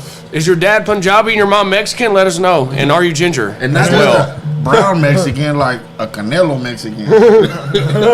Miklo, Chris, kinda. His support to the controversial and revolutionary cause was a very bold move at the time, as the Indian. Oh! We just got a ski yeet. Ski it. Let's go. On the PayPal. Okay, for $20 PayPal. from Simran Singh. Okay, Simran. Simran said the GOAT. I think that's a song called GOAT. Sidhu? Sidhu the GOAT. Sidhu. I feel like, Yeah. have we checked that before? Mm-hmm. Did we do? Well, check it out though. I think we did a Diljit. Diljit was called GOAT. Yeah, okay. But I know that there's No, a Sidhu one. I don't GOAT, think we yeah. have though. Okay, dope. Well, we gonna get to it for you. I appreciate you, Simran. $20 right there. We got you. Start twerking, Chris. Shy to assassinate anybody who dissents with enough influence, with a very recent case that found the Indian government had allegedly assassinated a Canadian national in Canada just for advocating for the independent state of Khalistan. The music video for that song, Punjab, My Motherland, features a compilation of multiple painful eras in Punjabi and Sikh recent history, Yeah, such that as was showing a the bullet crazy holes video. left from the Jallianwala Bagh massacre and the 1984 anti-Sikh riots. Remember as well as that many video? beloved Sikh warriors showing the strength I of do Sidhu's remember, people. yeah, with all the fucking info and shit. Yeah, it was crazy. Other clips We were of- stopping it every 2 seconds. Just Violence against protesters would also be shown in the video, and the song begins with a speech from Bapur Singh Malbir, a man who delivered a powerful speech calling for an independent Sikh state of Khalistan to be established. The speech references the power of taking up arms, claiming without sovereignty there's no justice. Sidhu begins the song referencing a very controversial figure in India who's beloved by the Sikhs, Saint Jarnail Singh Bhindranwale, a man who aimed to spread the original values of Sikhism that he believed had been polluted over centuries by the corrupt Indian government. He was also a key figure in the Khalistan movement. Bhindranwale wanted freedom and basic human rights for his people, but he was demonized by the media and government and was labeled as a terrorist. Sidhu would continue singing on the song, but he can't be forcefully held down by the government, just like the state of Kashmir. Now, the song is actually delivered from the perspective of Punjab itself. So Sidhu is singing like he actually is the nation of Punjab, and he's singing about how that region itself can't be held down by the government. During this time, inhabitants of the region felt oppressed by the Indian government, and Sidhu would even reference the Sikh missiles who raided and conquered Delhi, almost putting up a sign to wage war against the Indian government. And Sidhu would continue to boast of Punjab's history and how the region would always succeed in the face of adversity, referencing an ex-ruler of the region who had battled with Alexander the Great. Sidhu then takes aim at the Delhi police, ordering them to put down their batons, and warning the police that the farmers who are protesting may return to their roots of the Sikh Khalsa army. Now, the Sikh Khalsa army was the military force that operated in the Sikh Empire during the late 1700s and late 1800s. In the next verse, Sidhu then mentions how Delhi has always been anti-Sikh. He then says in the third person, from the perspective of Punjab, that Sidhu will chew up the state like a mango seed. Now, what he's doing with this song is crazy if you really think about it. He's taking on the persona of the Punjab region itself and literally telling the people to rise up in this song. Now, this was a bold, brave, and arguably reckless move, as going directly against the Indian government in this way is a far cry from similar protesting in a Western country. Many conspiracies have spread over the years regarding the Indian government allegedly assassinating numerous celebrities that chose to stand up for the farmers and the Sikhs. One example is the former actor turned activist Deep Sidhu. The former actor was one of the main pillars in the farmers' protests, but mysteriously in early 2022 he was found dead in a car wreckage, and many people believe that foul play may have been involved. Now, there were allegations that the police may have planted evidence to make it appear that Deep Sidhu was intoxicated whilst he was driving, but farmers believe that he was assassinated due to being such a large figure in a movement against the government who held too much influence, with some Twitter accounts even predicting the assassination by the Indian government before it even happened. This incident shone a light on the difficult relationship between the public, the government, and media outlets such as Zee News. Zee News is a mainstream media outlet within India that has reportedly been labelled as biased towards the government, with petitions created online requesting the platform be taken down for misleading and biased journalism in favour of the authorities. Soon after the incident, it was circulated that alcohol was found in Deep Sidhu's car, but the video of the supposed alcohol in the car was then fact-checked by an independent news company who had videos from immediate witnesses to the wreckage who claimed that there was no bottles of alcohol in sight. Further discrepancies would come to light after the Delhi police began retracting their own statements as to how this crash occurred, as well as differing statements regarding the tyre marks behind the wreckage which allegedly indicated a hard break had taken place. Now, with the track record of the Indian government and the choices that Sidhu had made in 2020 to represent his people, moving into 2021, Sidhu would need to watch his back at every corner. He was calling upon his people to rise up and establish a breakaway state in songs with hundreds of millions of views. This went far beyond anything Tupac ever put out and was a genuine call for his people to revolt. Perhaps Sidhu didn't even realise the power of his own voice, but going forward, he would be on the radar as one of the most serious and dangerous people in Indian society. But he was also a musician first, and moving into 2021, he would continue doing what he does best, releasing music that captivated his people. In 2021, Sidhu began releasing singles ahead of his new album, The Moose Tape. This album featured more production from Steel Bangles and had several UK features such as Stefflon Don, Tion Wayne, and Morrison. But during this massive rollout, Sidhu had also begun producing and starring in his own movies, two of which were released in 2021. Just like Tupac, Sidhu also indulged in many of the other arts beyond music, appearing as an actor in several prominent films. His main ones, Musajat and Yes I Am Student, were both released in 2021. Both films tell the stories of struggles throughout the different parts of Sidhu's life, such as Yes I Am Student, documenting the struggles of being an international student and giving insight into the time that Sidhu spent in Canada whilst he was studying. Meanwhile, the film Musajat is of course a story centered around the world. Sounds like something we gotta check out, man. Working-class Jat man hailing from Sidhu's native village of Musa. But then, on May the 14th, 2021, Sidhu would take to his Instagram to preview the release of his upcoming album Moose Tape, and the next day, Sidhu released that highly anticipated album Moose Tape online. It had 32 tracks on the tracklist, and this was by far Sidhu's most diverse and experimental album yet, with multiple sounds being explored, from Bhangra to Punjabi trap music, and even elements of UK drill. But the album also featured some of Sidhu's most introspective songs to date, such as the track 295. 295 is one of Sidhu's most played songs, with over 267 million streams on Spotify and over 500 million views on YouTube. The song 295 is widely considered Sidhu's most progressive piece, as on the track he even pushes back against the Sikh establishment. The song was written in retaliation to the earlier criticism Sidhu had received during the controversy surrounding... I don't know the date that Sidhu was assassinated, right? May 29th. May 29th. 295, you know what I'm saying? Yeah, that's why everybody always says, man, he was assassinated on 295. Yeah, that's crazy. Man, you know what's crazy? I was like looking at some shit, and it was a Spotify record for Yo-Yo. This motherfucker gets 3 million streams a day. A day? A day. Damn, that's crazy numbers. You get what's the number one song is? Which one? Desi Calicar? Desi Calicar. What? Yeah. That's dope. 10 years later and running. That's fucking badass. How y'all doing in the comments, man? It's good to see y'all. What up, everybody?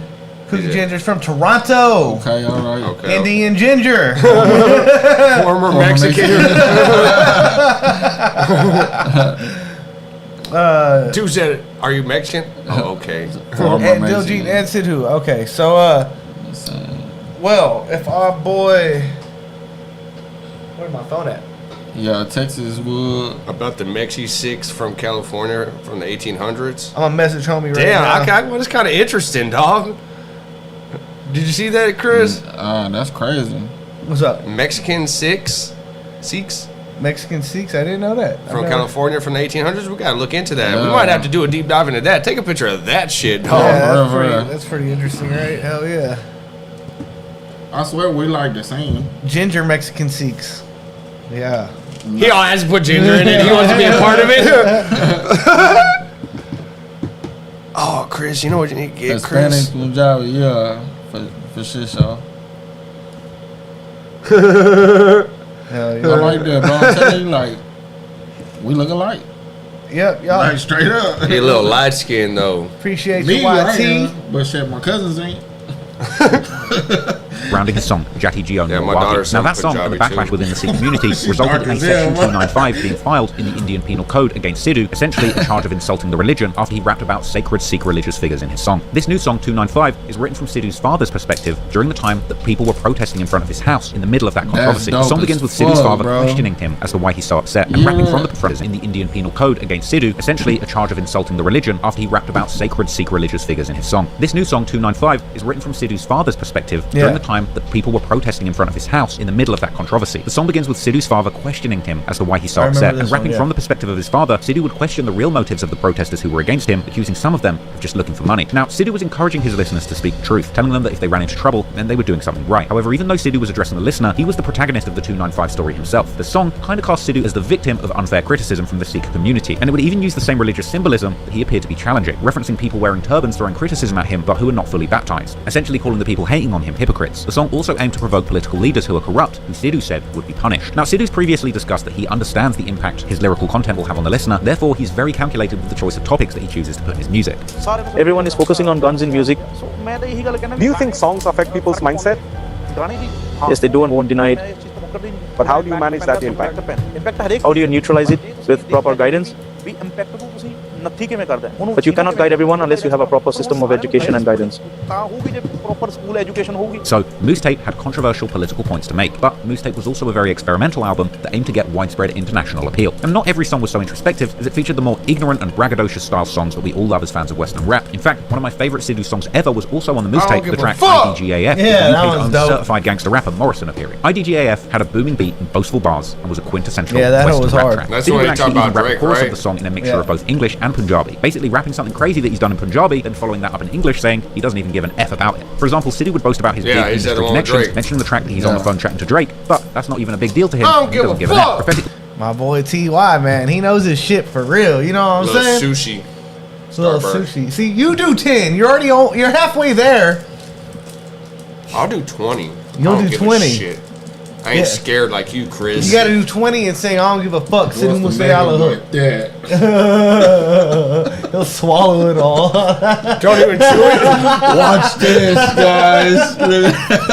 Elsewhere on the chorus, Sidhu would even foreshadow his own tragic destiny, comparing himself to the late great Nipsey Hussle, rapping that the lifestyle he's living means that he has to die like Nipsey, but once again, he doesn't give an F. And then, one of my favourite UK rappers, Morrison, hops on the track with a verse that showed he had truly done his homework on Sidhu's culture. Morrison would rap about being knee-deep in the trap house and cutting down crops like a Jat from Sidhu's hometown, as well as busting more guns than the previously mentioned Indian shooter Sanjay Dutt. Morrison will rap about how he's a gangster from England, but he rolls with Indian gangsters, and it's a true banger. And the project featured other stars of the UK rap and drill scene who were indeed certified in the streets, like the banger of a track that features N9's Tion Wayne, titled Celebrity Killer, another collaboration that didn't disappoint and was produced by Steel Bangles. The music video was even filmed in the iconic Forest Gate estate in East London, the original hometown of UK Savage CB, who is now in jail riding a life sentence for aiming a shotgun at the police. And grime legend DEE also makes a random appearance. So who got the life sentence? Was it Tion Wayne? Bangles. No. The music video was even filmed in the iconic Forest Gate estate in East London, the original hometown of UK Savage CB, who is now in jail riding a life sentence for Savage CB. Savage CB, okay. Hold on. He got 23 years. Damn.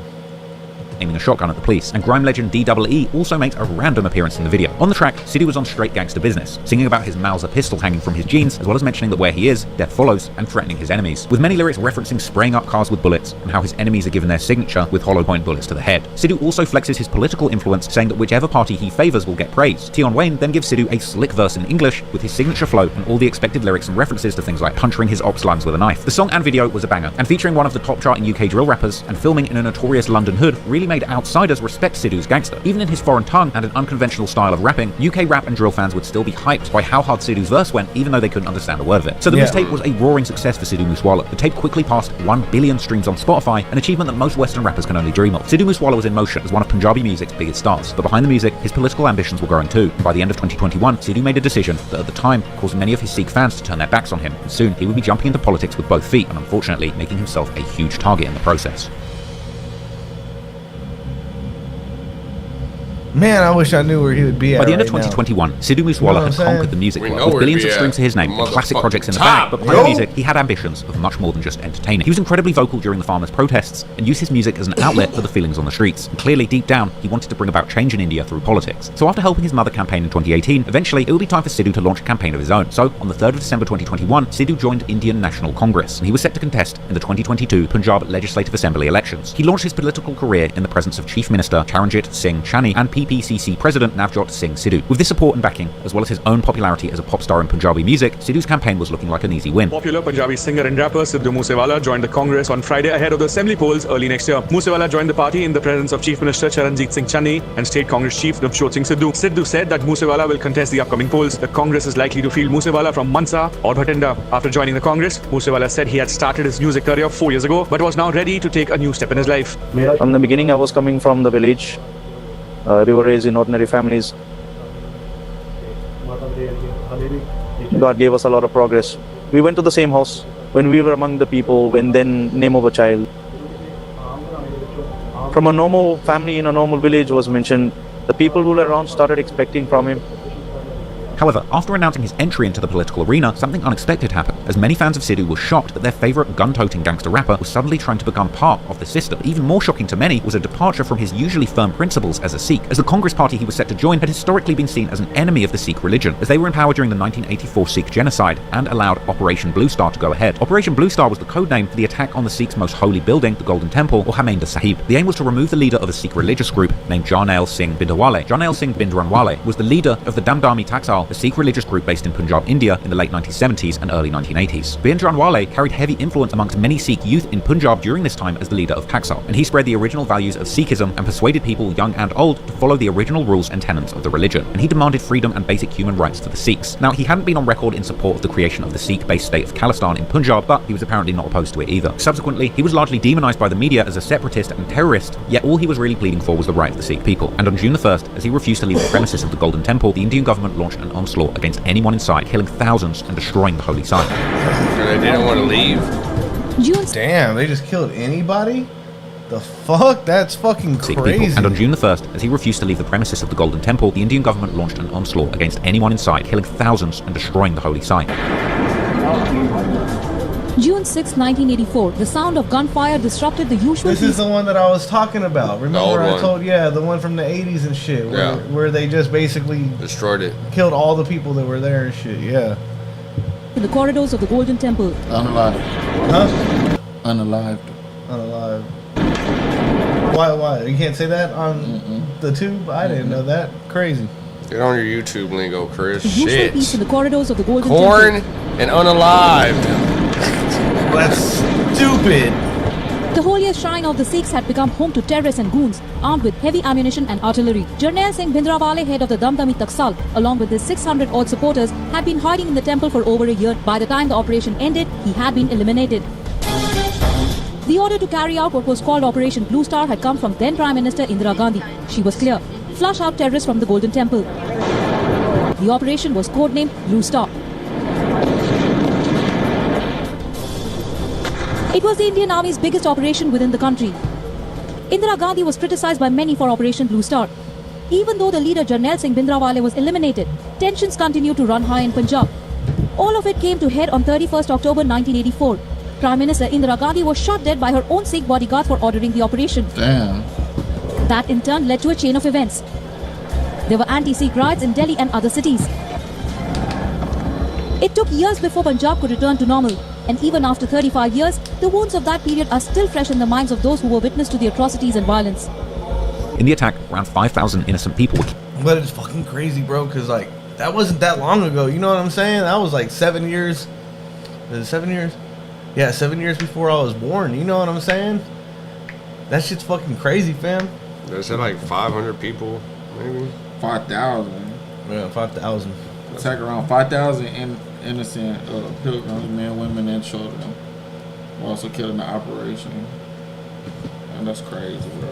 Killed men, women, and children. Bullets, artillery, and rockets were all used on innocent pilgrims who were visiting their holy place. Essentially, the magnitude of this attack would be the same as if the army were to attack the Vatican. In retaliation to Operation Blue Star, the Prime Minister of India at the time, Indira Gandhi, was assassinated by her 2 Sikh bodyguards for allowing the operation. Following the assassination, the 1984 anti-Sikh riots then took place, with the Congress Party openly encouraging the violence against the Sikh people. Decades had passed without any justice for these incidents, and even today, the matter is mostly ignored, with just one main arrest of a Congress leader for supposedly inciting the violence. Even recently, a UK national, Jagtar Singh Jahal, was arrested without charge and has been subject to police brutality and torture by the Indian government for spreading awareness about the issue. To this day, he is still not being released, and the UK government is seemingly also doing nothing about it. That's a whole lot of history, and I'll be honest, I'm not that deeply educated in Indian political history, so I got to shout out my researcher Gav, who helped me write this story and told me through a lot of the history that I wasn't aware of when we started looking into this. But I say all of that to say, the fact that Sidhu wanted to align himself with this particular party disappointed and enraged many of his Sikh and Punjabi fans, many of whom considered him a voice of the people, but this party ultimately didn't align with their views at all. To some fans, this was literally like Sidhu joining forces with the Ops, and even more surprising when considering how much Sidhu has previously spoken up for Sikh issues in the past, especially in his music, it just didn't make sense to a lot of people. Now, Sidhu reacted to the criticism in an attempt Okay, to so they explain were his- saying that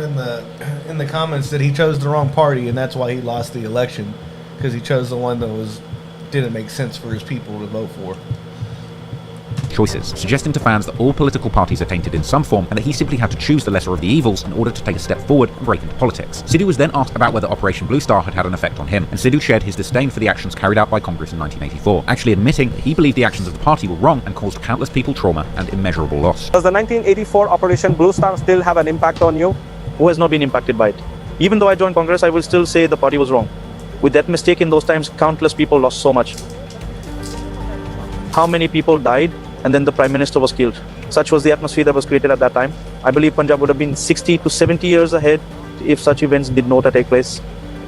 Sidhu then delves into even more controversial territory as he leads the conversation towards Khalistan, the nation-state that many Sikh people hoped would be established in the original partition between India and Pakistan in 1947. That never happened. Many Sikh and Punjabi people still have the desire to establish their own state. This conversation today is almost seen as a taboo topic in India based on the history of senseless violence used to suppress anyone in favour of the proposed country, as well as violence from those who wish to establish it, which is often labelled as terrorism. So Sidhu even talking about this issue was actually very bold, especially when you consider the backlash that he knew. What do y'all think about the decision he made in joining that party, man? What is going on, everybody in the comments? Shout out to Lita. Shout out to, is it Rada? Rada. Shout out to Rada. Shout out to Batman. Punjabis are everywhere, brother. What's up, Aditya? Is that how you say that? Aditya? How y'all doing? Nelly Caddy, hell yeah, that's a whole history lesson right here. But you know what I'm saying? Drop it, don't teach, baby. What's up? She is Maya. You ain't missed nothing yet. This is still the first video of the day. Remember, we got, this one's about 40 minutes left, and then we are going to be moving on to the rest of the reactions. It looks like we're going to be doing a couple of Nicki documentaries. That we just got Big Moose, man. Big Moose? Big Moose probably going to see this tonight and be happy. You know what I'm saying? I think it's late over there. What time is it in India right now? I feel like it's probably like... when we started, it was like midnight. Yeah, so it's got to be like 2 or 3 a.m. right now. Big Moose is big sleep. You know what I'm saying? Yeah, big memes. Big memes. Big mokos. But yeah, we got a couple of Nicki documentaries that got requested. Then we have the Lil Mix documentary that got requested. And then it's all the music stuff. You know what I'm saying? Apparently we got documentary day. I didn't know it was going to be documentary day, but that's what it is today, baby. You know what I'm saying? Big money, I ain't tripping, yeah, man. we with it, man. I like this, the lessons, man. We learning. We learning, man. Tone dropped out of school early. Yeah, I was like, I'm not going to say it. I'm going to say it. I'm not. Tone only made it to first grade, y'all. Nah, just kidding. Nah, history is my favorite subject, bro. Nah, history is dope as shit. Hell yeah. knew he would be getting on his career for speaking openly about such controversial topics. In modern day India, many people have been demonized for opposing the government and wishing for independent sovereignty. And many of the people who do indeed wish for an independent state of Khalistan to be established are often targeted and labeled as separatists or even terrorists, with some suggesting that this is an unfair label to put on everyone who advocates for this cause, despite it allegedly only being a small minority of people who advocate for violence in the name of that cause. Sidhu would explain in his interview that the media has the whole idea wrong and that the term Khalistan actually refers to a peaceful utopia. What taunts are you talking about? They taunt us by saying we are Khalistani people, but we still have not fully understood the meaning of Khalistani. The meaning of Khalistan. You mean that empire? Yes, that empire. A kingdom where people respected the Guru and thought twice before committing any sins. Where people earn an honest living with their hands. Where people fully embrace God's will. Where not even a leaf moves without order. That is what we consider Khalistan. His wishing for such Khalistan is a bad thing. People are not aware of a lot of things when propaganda gets involved. I don't know a lot of things either. But I am reading a lot of books now. But from what my understanding is, we need to build an administration like Maharaja Ranjit Singh that will not discriminate on the basis of religion, where everyone, including Hindus, Muslims and Sikhs, can be brothers. When I see Shiv Sena fight Singhs, what do you think is making them fight? Just a handful of people. So there is a need for us to create a system. Khalis means pure and Sten means place. Who is going to make this pure place? We would have to make it. The day after his entry into the Congress Party, Sidhu posted on Instagram posing in front of a commercial agricultural vehicle in traditional attire, essentially saying that circumstances had forced him to change, inferring that he's had to adapt his beliefs in order to get into politics and hopefully bring about change, going on to suggest that he has plans to clean up the roads and make the streets safe now that he's getting into politics. From the end of 2021, Sidhu began to get involved heavily with local and national politics in India. By the start of 2022, Sidhu's campaign was in full swing, and posters began circulating around his home city of Mansa. On the 15th of February 2022, Sidhu held his first election rally, but things didn't exactly get off to the best start. His tattoos and attire were all being torn apart by the public, which apparently upset Sidhu, as he sees his public persona as a pop star as completely different to how he would behave as a politician. I was very emotional during elections. People would make comments about Sandy's picture on my tractor, tattoos on my arms. They used to ask me questions like they're interviewing me for a marriage proposal, like how they ask if the boy does any drugs or not. But Sidhu didn't let any detractors slow him down. As the weeks went on, he'd roll up his sleeves and get active in the streets, being seen in the streets surrounded by people campaigning on behalf of his political movement. However, in the I feel him. He wants everybody to show respect towards him and stuff, but his fans are the people that he's been sending his message to. You know what I'm saying? And I feel like he had such a strong movement behind him because of his fans. You know what I'm saying? Like, he would have had millions of votes from all the people that support him and shit. Yeah, but it's in one place. Yeah. You know what I'm saying? So yeah, millions from India, fully in Canada and all over global shit, basically. Mm-hmm. But in that area, I feel like he was probably still idolized. You know what I'm saying? Like, all over. A lot of cats from out in Punjabi. That's what I said. Like, your hometown is never gonna show you love like the rest of the world, bro. You know what I'm saying? Hell yeah, I feel that. It never is, bro. Man, Cookie said that Drake wore a T-shirt with Sidhu on it after he passed. Yeah, he did. That's dope. That's dope. I need to see that picture. I feel like one of his concerts. That's badass. That's cool, man. How y'all doing this evening, man? What time is it? It's 2:38 out there. Woo, man. Y'all staying up with us? I fucks with it. I appreciate y'all, man. Y'all got work tomorrow or nah? Y'all just chilling? Was a smart dude. Yeah, he seems really smart for his age. Because how old was he when he passed? I think he was like 28, right? Young. Yeah, he was young. I think he was, 28, man. I'm thinking about where I was at 28. Like, I still had a lot to learn. I still have a lot to learn. Not even gonna lie. Yo.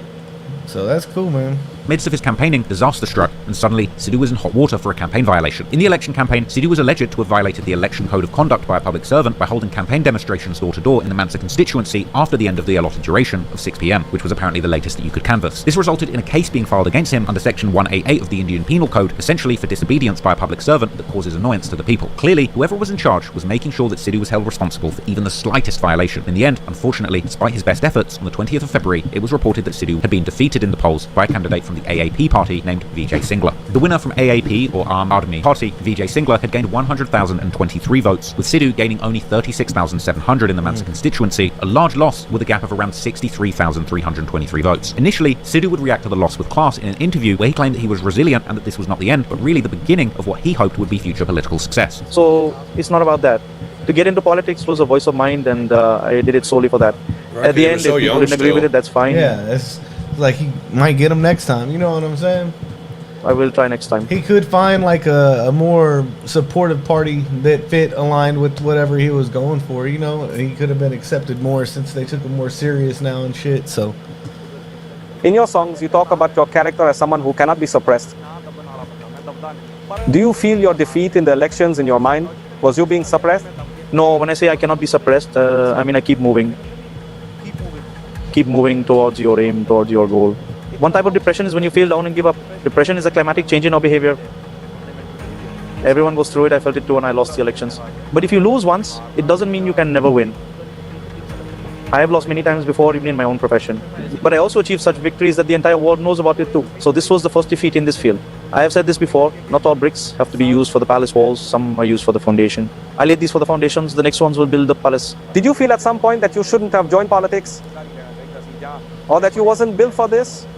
I did feel it when our own people whom you stood up to support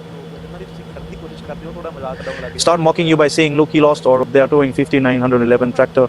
That's the time I questioned myself. I stood for these people, those who were laughing at my loss. What was the need for me to take a stand for them? I stood for them. The same people mocked me saying, look, Muswala is finished now. What was the need for Muswala to do all this? That was the moment I felt all this. But I reminded myself to keep moving and not be suppressed. Sidhu would then choose to address the election loss in his next single ahead of the release of his next EP, dropping a track called Scapegoat. The artwork itself was a massive middle finger to Sidhu's recent haters, and you can tell that Sidhu is furious on the track, angrily biting back at every single person who criticized him during his run for the Congress Party. On Scapegoat, Sidhu pulls no punches and even goes at his own audience, the government, and starts up new beef with famous singers. Sidhu begins the track wasting no time, straight away addressing the criticism of him, choosing the wrong party and losing the election, clapping back, claiming that if the party was so wrong, then why did they win in the past? Painting a picture that suggests that Sidhu had chosen them because he believed they would be the most likely route to winning the election. Sidhu went on to say that he clearly felt betrayed by his own people, questioning them directly as to why they would vote for that party 3 times before, but when he runs for them, they lose. Sidhu would then call out his haters, saying if they voted for that party 3 times before, then they're good, but now he's running for them, he's getting hate. Asking the audience directly who elected whose government, pointing the finger at them and saying that the so-called bad party wasn't so bad when they won the last 3 elections. Sidhu would go on to vent how it's hypocritical to call him a traitor of the Sikh religion because when he gave the public the chance to put an actual Sikh in office, they were traitors to him and they didn't vote for him, with Sidhu asking the listener who is the traitor now, then bringing up other important candidates that the community had made lose in the past, calling the electorate two-faced. And he also mentioned how these same people had made the farmers they had previously been supporting lose in the election too, because that pro-farming party that they said Sidhu should have joined also lost the election. He would also bring up Operation Blue Star in 1984 again, referencing another former politician who resigned as a sign of protest, before going on to say that the electorate also failed to support Deep Sidhu, the farmers' rights advocate who was mentioned earlier that died in that suspicious road accident. Sidhu would then send shots at Punjabi singer Gary Sandhu, who had claimed that Sidhu was full of ego when he clowned Sidhu for losing the election. Sidhu called him a moron and criticised him for not being able to handle his own relationship with singer Jasmine Sandlas, which apparently ended quickly. Sidhu then questions Gary Sandhu's gangster by saying that there's no point in making comments from behind the screen if you're not going to do something about it. In the next verse, Sidhu discusses the corruption within all political parties, even his own, whilst comparing them to the opposing acolytes, explaining that all the parties are the same, just a different logo. Sidhu then goes on to reference the governing party AAP, who interestingly were the party who removed his personal security later in 2022, claiming that this party got into the parliament and are now minimising issues important to the Punjab region. Then, in the final verse, Sidhu goes on to explain that he's proud of what he's done for Musa, giving the impoverished people a name and putting the city on the map, whilst also explaining that he has no ill will about losing the election and that it's really just the beginning for him. Sidhu then goes at the people who have turned their backs on him since the polls, comparing the experience to being crucified and saying that he has the blood of a triumphant Sikh and that there are idiots in all chambers of Indian politics. The video then ends with a message for the viewers, asking them to stop putting the blame on others and first reflect on themselves. Scapegoat was Sidhu lashing out at all of his naysayers and setting the record straight after an embarrassing election defeat. But also, this was a tough moment for the Sidhu Musewala brand, the voice of the Jats, the man who was supposed to stand up for the common man in Musa, arguably sold out some of his most important political principles for a shot at power, and in the end, the whole plan ended in an embarrassing failure. And now, Sidhu was aiming his anger at the very public who supported him to fame in the first place. This was a tough situation for Sidhu to manage, but naturally, music would be the perfect place for him to vent his frustrations. A couple months after his election defeat, on the 25th of April 2022, Sidhu blessed his fans with more music, releasing the No Name EP. The EP contained 5 bangers, which saw Sidhu taking his raps back to his old ways. On the opening track, Never Fold, Sidhu begins his verse by boasting about his criminal past, giving some insight as to when he began getting into trouble with the law, as he sings, I got my first charge when I was 18, and nowadays claiming that he doesn't use his Range Rover to chase women, inferring that he's instead chasing the ops, and saying that he plays with Magnum revolvers for his enemies rather than roses for women. Sidhu claims that he's known for the weapon on his waist, and how his drum magazine is full of hollow tips, ready for his enemies. In the next verse, Sidhu again begins to discuss his limited time left in his life, believing that his path is leading him to hell, and explaining how his peak and demise will all be in his youth. He would even warn any potential love interests that they will always be in tears, as Sidhu will always be surrounded by danger. The song went on to become one of Sidhu's best performing on the EP, with the audio alone having over 150 million views on YouTube. The next song on the EP was titled Lovesick, and featured Sidhu rapping from a female's perspective who was in love with him, and the song beginning with a snippet from a news report detailing how Sidhu managed to escape the police while being on the run. He then sings from the female perspective, worrying about Sidhu's name always being in the news. And in the second verse, Sidhu raps in a flow faster than he has used any other time in his career. He would go on to mention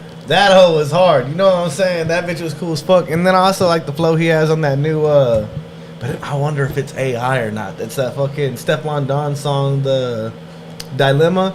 He raps fast as fuck on that verse, fam. That bitch is cool. Man, he's probably just coming up with new styles. You know what I'm saying? I wouldn't be surprised if he did. It's the one where they got the AI Sidhu. You know what I'm saying? Like it's a. Yeah, I don't think that was a real person. Yeah, that's an AI Sidhu for sure. Yeah. But I think it might be It might be a real person that they just did a face swap on or something, you know what I'm saying?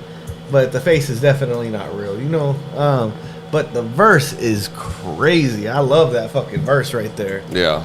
And how many shooters are trying to kill Sidhu for their 15 minutes of fame. Sidhu was clearly more than aware of the potential threats against him and all the people that wanted him dead in the streets. He would even mention how government officials may leak his location to these people that want to kill him. The next track would be another love song titled Everybody Hurts, which is followed by the UK drill-inspired banger 0 to 100, and the final track, Bloodlust, another gun-toting anthem, with the visuals showing men masked up, loading rifles, and counting money. The video opens with a creepily foreshadowing shot of a bullet in a car windshield, and in the verse, Sidhu raps about shooting his gun and making his ops scared to cross Noosa, and he again mentions that his days remaining were numbered, almost as if he knew something was waiting for him around the corner. Regardless, Sidhu clearly didn't let the mishap of the election hold him back, and he would go straight back to dropping fire music for his fans. It was as if Sidhu was going on a similar run as the beginning of his career, dropping banger after banger and flooding the scene with great music. And just the next month, Sidhu released yet another massive single. On the 15th of May 2022, Sidhu would release his track, The Last Ride. The cover art featured the image of Tupac's car after it was tragically shot up during the day of his murder. Once again, an incredibly haunting scene when you know what's coming next. The Last Ride now sits at almost 300 million views and was a certified hit for Sidhu, perhaps for all of the wrong reasons. The West Coast inspired track sees Sidhu toting his pistol and throwing up West Side gang signs, as well as discussing how staying rebellious has not been easy for him. And in the hook, he mentions how he believes he's destined to have his funeral while he's young, even saying that this is prophesized whilst holding a gun to his head. Within 2022, Sidhu mentions this more than ever. He definitely felt that his time was limited and something was lurking around the corner at this point. In the next verse, Sidhu mentions that he has beef with multiple prominent men from regions all over Punjab. But regardless of how numbered his days were, Sidhu was aware that his influence was like something never before seen in Punjab, and saying that he's essentially immortalized by his extensive catalogue of bangers and revolutionary anthems. The Last Ride wasn't Sidhu's last song, but it was certainly an important moment. On the 20th of May, Sidhu dropped yet another one of his biggest songs to date, a track titled Levels, which came with a cover art showing both of Sidhu's diamond-encrusted watches whilst he clutches his custom pistol. The track, now sitting at 224 million views, features Sidhu's best visuals to date. It's clear that his budgets were increasing, and this music video was just like a movie. The song begins with Mike Tyson's epic speech calling out he's got hella fucking songs like movies, man. That shit.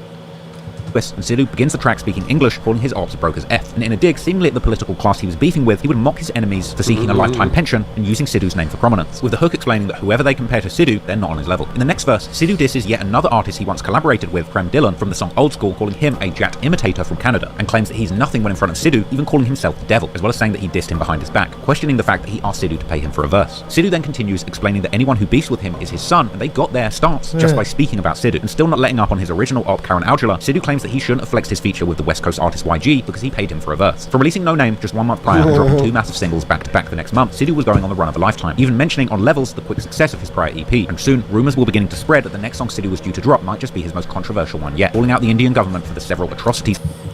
That one was definitely a controversial song. That was one that we had to pause every 2 seconds to read the subtitles, man. Yeah. That was a dope ass song right there for shit show. How y'all doing? Just making sure we still live with all our people. What up, y'all? That limo song is real. Hell yeah, that's what's up. Torta J. Watching down that popcorn. That torta shit was so funny. We got you, man. We got you. No problem, Bobby. Yeah. Cool. All right, let's go ahead and hide it as amazing, dog. You can call me Adi. I got you. When I'm Gone by Sidhu, we will definitely check that out. We gonna get to all. We gonna get at some point all the Sidhu content will be done. You know what I'm saying? Like there's just no way around it. But if y'all want us to get to it quick, you know what I'm saying? You can let us know what you want to see with the super requests, and we got you, man. Is carried out against the Sikh and Punjabi people, and speaking on the unlawful holding of Sikh political prisoners and the issues of Punjab's water being stolen by wider India. But unfortunately, that song Levels would end up being the final Sidhu released while he was alive, because soon after the release of that song, the new government who he lost to at the election would make a shock announcement that would ultimately wind up bringing about the demise of their latest and most powerful political opponent.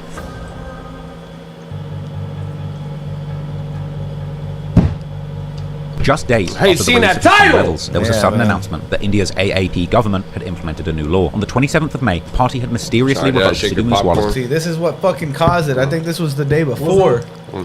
Right? He said the 28th of May. That's why I fucking think it was the government, goddammit, because it was the 28th of May and the next fucking day it happens. party's AAP government had implemented a new law. On the 27th of May, the party 27th of May, 2 days before, mysteriously revoked Sidhu Moosewala's personal security team due to a new law aiming to stop VIP treatment. This cut removed the security of 424 prominent personalities in India, including politicians, retired police officers, and religious leaders. The government widely publicized this move, calling it a step towards ending VIP culture. Many AAP leaders also shared on social media the names of the 424 people affected. So not only had they removed the it's because they have the caste system, I believe. You know what I'm saying? And they're trying to get rid of the caste system, which is like you're born into something. You know, you're born into a higher level type shit. So they're trying to get. I mean, sometimes people need that fucking nepotism. Yeah, nepotism. Yeah, like on steroids and shit. But like, some people need that shit. Like, Beyonce can't go out there and just do whatever she wants to anywhere. They definitely need fucking security. You know what I'm saying? Definitely be honest. You gotta save B. We're not fucking letting nothing happen to B, man. Jay-Z knows what's up. But it's like, yeah, you gotta. There has to be a very important person, like the president, or they're just talking about like after they're retired and shit, or what? Like, I'm sure SRK got some goddamn fucking security. Yeah. The government widely publicized this move, calling it a step towards ending VIP culture. Many AAP leaders also shared on social media the names of the 424 people affected. So not only had they removed the security of a number of high-risk people who ain't got it. Yeah, who ain't got security anymore. That's crazy. Against them, but they then told the whole world that these people no longer had security. The government pretty much gave the drop on Sidhu. This security removal left Sidhu vulnerable and unprotected to imminent threat. I will. Eat both of them. I will. Dang, look at that comment. It's a picture of Sidhu. Oh, that's crazy. What the fuck even is those? You know what I'm saying? Braille. Huh? For who? I said Braille. Security. Y'all still tapped in with us? What's going on, man? Yo. Don't go nowhere, baby. We coming right back, baby. Nepotism on steroids. Chris, you're crazy, Chris.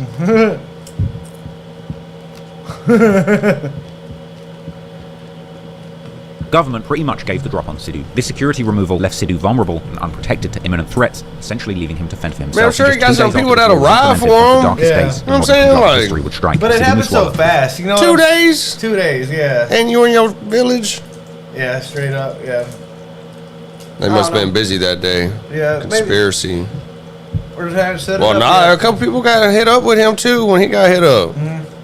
Serious threats against them, but they then told the whole world that these people no longer had security. The government pretty much gave the drop on Sidhu. This security removal left Sidhu vulnerable and unprotected to imminent threats, essentially leaving him to fend for himself. And just 2 days after this law was implemented, one of the darkest days in modern Punjabi history would strike, as Sidhu Moosewala would finally be caught by his enemies. The day started like any other. Sidhu was in his hometown of Musa. He had planned to visit the nearby Jawahar K village to visit his aunt. This is a small village in the Mansa district, located just 1 kilometer west from the district headquarters in Mansa, so it was fairly close to Sidhu's house, around a 20-minute drive. Sidhu would leave his home in Musa around 4:30 in the afternoon with his neighbor, Gowinder Singh, and his cousin, Gurpreet Singh. The trio would travel in Sidhu's Mahindra Thar SUV. Sadly, just like the song release weeks prior, this drive would indeed be Sidhu's last ride. As mentioned earlier, Sidhu's security team had been taken away by the government due to the new law against VIP culture, a direct decision by the AAP party, the party he'd fought with and lost to at the election. However, Sidhu's family still had options and would often hire members of the Punjabi police to patrol with them, armed. However, for some reason, that day, he chose not to take them on that trip, likely due to the fact that Sidhu was reported as saying that he was only traveling close by to where his auntie lived. He probably thought that armed guards weren't necessary for such a regular trip in his local area. In CCTV footage from outside Sidhu's house, we can then see the moment he left the property, at which point he was immediately swarmed by fans who wanted to take pictures. It would turn out one of these people was not a fan. Instead, they were an affiliate of the Bishnoi gang, using this opportunity to check if Sidhu was protected and drop his location. Here is the single biggest piece of evidence that will turn the Moosewala murder probe on its head. India Today has now exclusively accessed the images of gangster recce on singer Sidhu Moosewala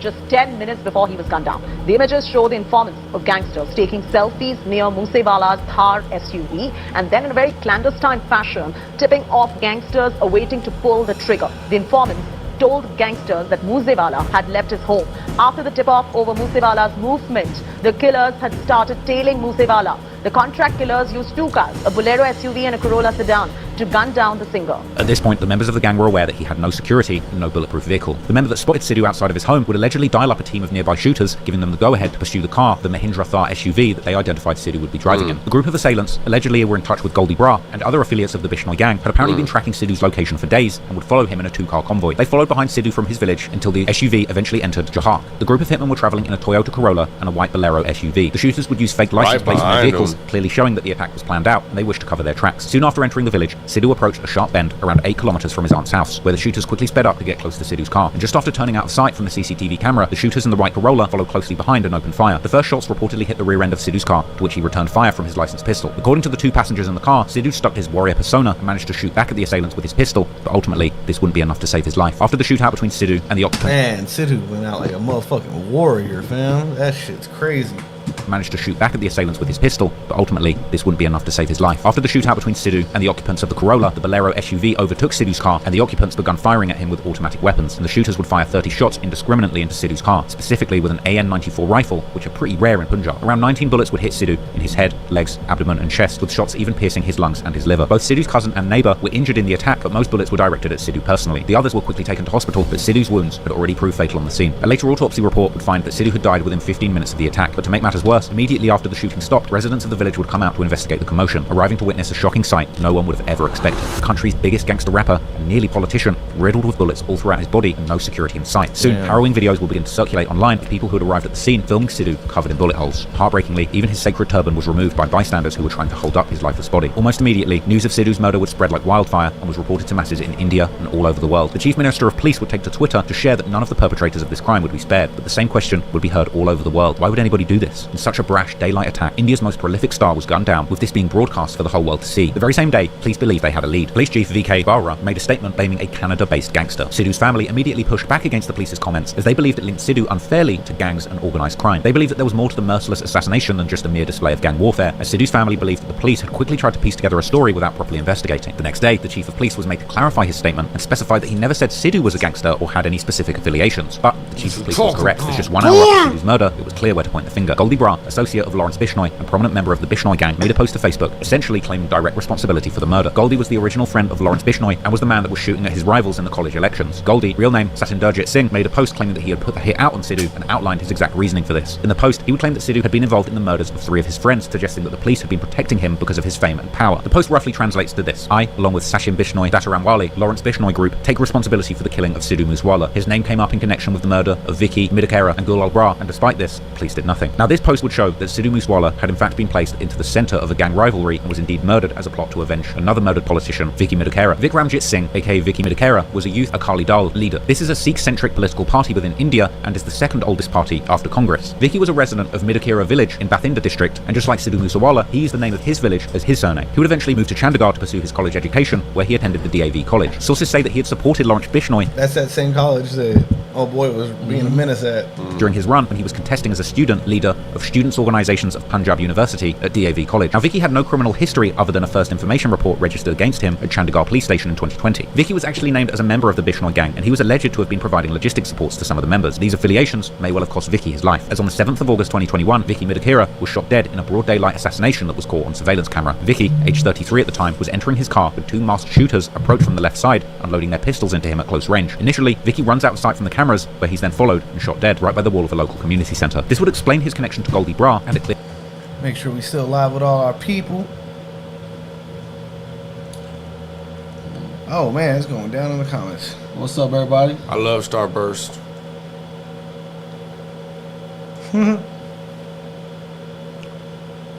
One was sick and the other got laid off. Oh man.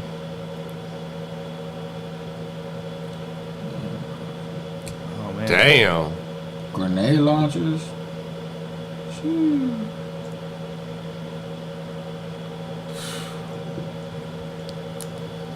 They weren't playing, they were trying to get Sidhu, dog. Yeah, damn. And they would have got his family too at that point. What you got going on? Turn that off? Hell yeah.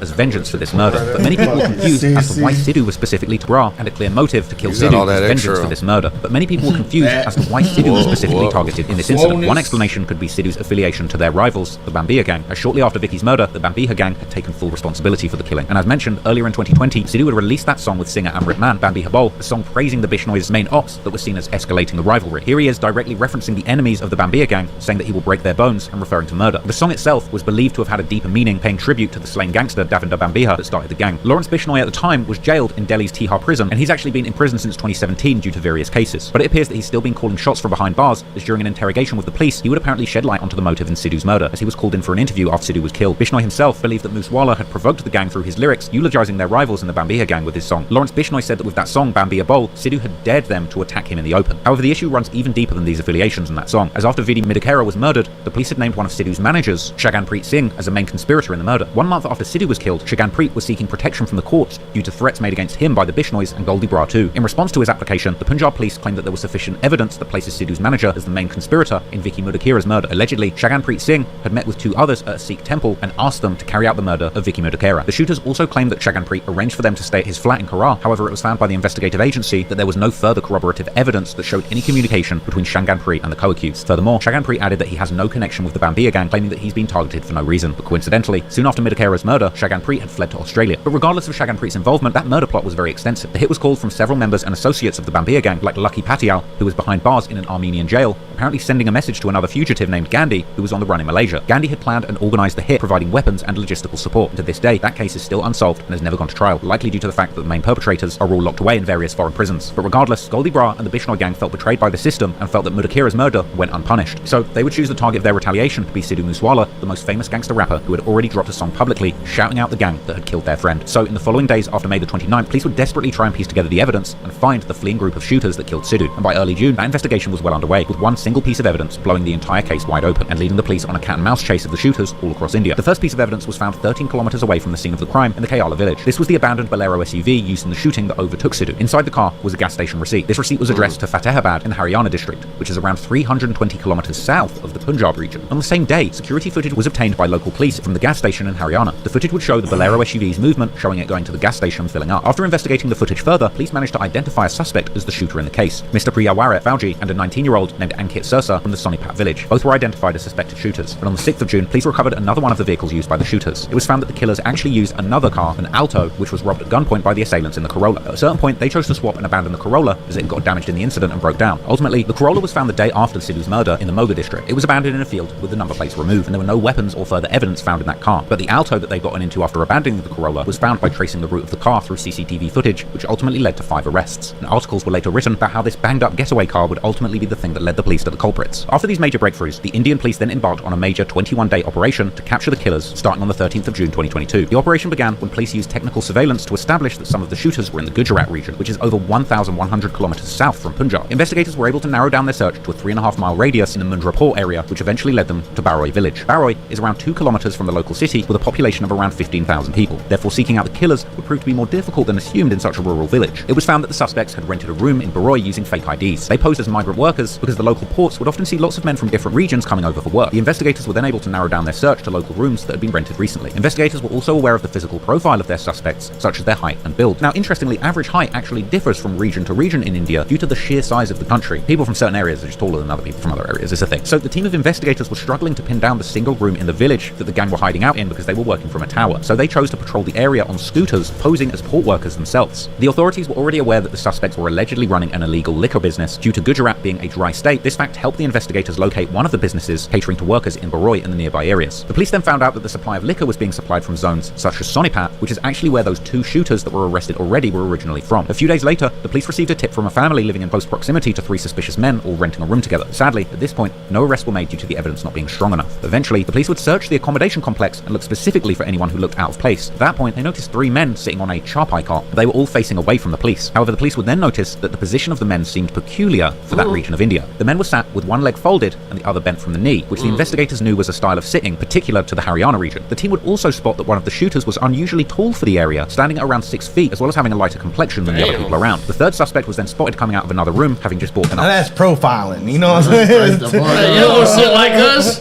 You too tall. Yeah. And then I don't know what the third one is. You seen Inglourious Bastards? He says 3, and it was supposed to say, what was it, 3? Oh, yeah. Yeah. They got his ass. Enough milk for 3 people. As Priyavrat and Kashish had already been spotted in the CCTV from the fuel station, the police had a positive ID and would arrest these men on the spot. They ended up jumping the walls apprehending Keshav, and after finding the other 2 suspects inside the room and catching them, after questioning, it would appear that Keshav had warned the other members about wearing a mask at all times, and he was seemingly aware that they had already all been spotted on CCTV. The 21-day operation proved successful, and the arrest of the shooters swiftly made Indian news. That's fucking crazy. They went in. This turned into an episode of Netflix. Man, hey, y'all are some gangsters staying with us the whole time. You know what I'm saying? They want to watch it too. Hell yeah, man, that's crazy.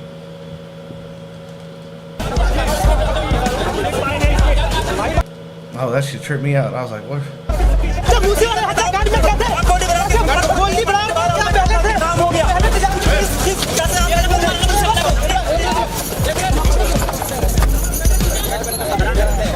Pushing them in there.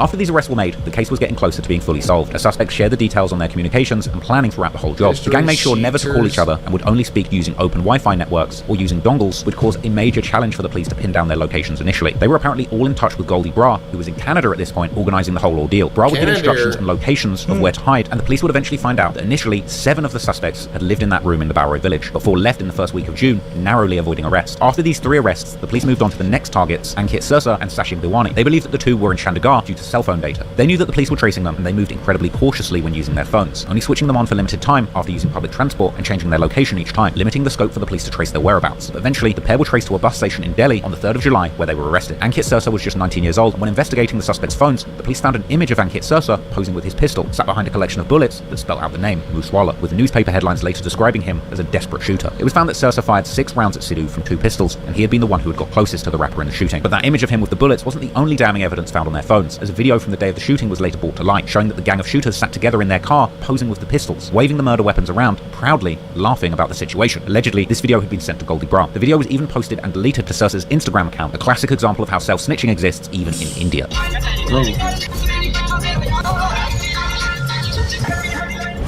These are the attackers of the late Punjabi singer Sidhu Moosewala. In a video, they can be seen celebrating after the murder. The shooters can be seen smiling and waving their guns in front of the camera. 5 people have been seen in this car, and this video has been recovered from one of the shooters. The shooter, who is sitting in the front seat of the car in a blue t-shirt, is Priyavarta Fauji, while the other one in the back seat wearing a checked shirt is Ankit. The video has been recovered from him. Ankit was one of the shooters involved in the killing of Punjabi singer Sidhu Moosewala. He has now been arrested by the special cell of Delhi police along with his accomplice from a terminal in Delhi. The other shooter who is being arrested is Sachin Diwani. He took the responsibility for harboring 4 of the shooters in the Sidhu Moosewala case. The following month, further images of the shooters were shared to the public, with the group apparently enjoying a day out to the beach together and posing for the cameras apparently in celebration of pulling off the murder. Finally, the main perpetrators in Sidhu's murder had all been identified, with some of them being arrested. And over the following months, several encounters would go down between the Bishnoi gang and the police, such as the 4-hour-long standoff with Punjab police that resulted in a group being killed, which included others that had apparently been involved in the murder of Sidhu. And there would be multiple Bishnoi associates arrested internationally. 2 more suspects in Sidhu's murder were arrested in Kenya and Azerbaijan. But even more crazy, in 2023, India Today managed to interview Goldie Bra himself, where he still admits to having had Sidhu killed. I'm going to come across this very breaking news. In fact, Goldie Bra, while speaking to India Today, has also spoken about Moosewala. I remember seeing this. Yeah. He's admitted that he was the one who got Sidhu Moosewala killed. Gangster Goldie Bra, chilling confessions here coming. I did some deep diving into this as soon as we got into Sidhu. I probably checked him out like maybe a month later. You know what I'm saying? And I found out who he was, and I heard this little snippet that they had on the news talking to him. And you and I were talking. We were like, "Is it even real?" You know? Right. Yeah. Is it even? Yeah. Because it doesn't have him. It's like just the audio. You know? The phone call. Part 2, where he says in a big exclusive conversation to India Today that he has killed singer Sidhu Moosewala. This is Goldie Bra's confession number 2, where Bra has said, yes, I did kill Sidhu Moosewala. Goldie Bra further confirming that Sidhu enjoyed unnecessary power and I wanted to teach him a lesson and therefore I got him killed. This is Goldie Bra's confession, a big confession coming in. Right when Sidhu Moosewala was murdered itself, it was Goldie Bra who claimed that attack. He did claim the murder itself, saying that he takes responsibility for it. During the interview, Goldie described Sidhu as an egotistic, spoiled person who had more money and power than necessary, suggesting that he had misused his influence on the police. Bra said that his gang thought it was necessary to teach Sidhu a lesson because he did personal harm to them and that his mistakes were unforgivable. Yes, he was an egoistic, spoiled person who had more than necessary money, who had more than necessary political power, police power, which was misused. It was necessary to teach him a lesson. He was taught a lesson, that's all. Yes, he has done some personal harm to us. He has made such mistakes which were not worthy of forgiveness. Despite many of the actual shooters on the hit being captured or killed by the police, the self-professed mastermind of the hit, Goldie Bra, remains free and on the run from murder charges, with rumours as recent as May 2024 that he might have been gunned down in California. But these rumours turned out not to be true, and to this day, he still remains at large.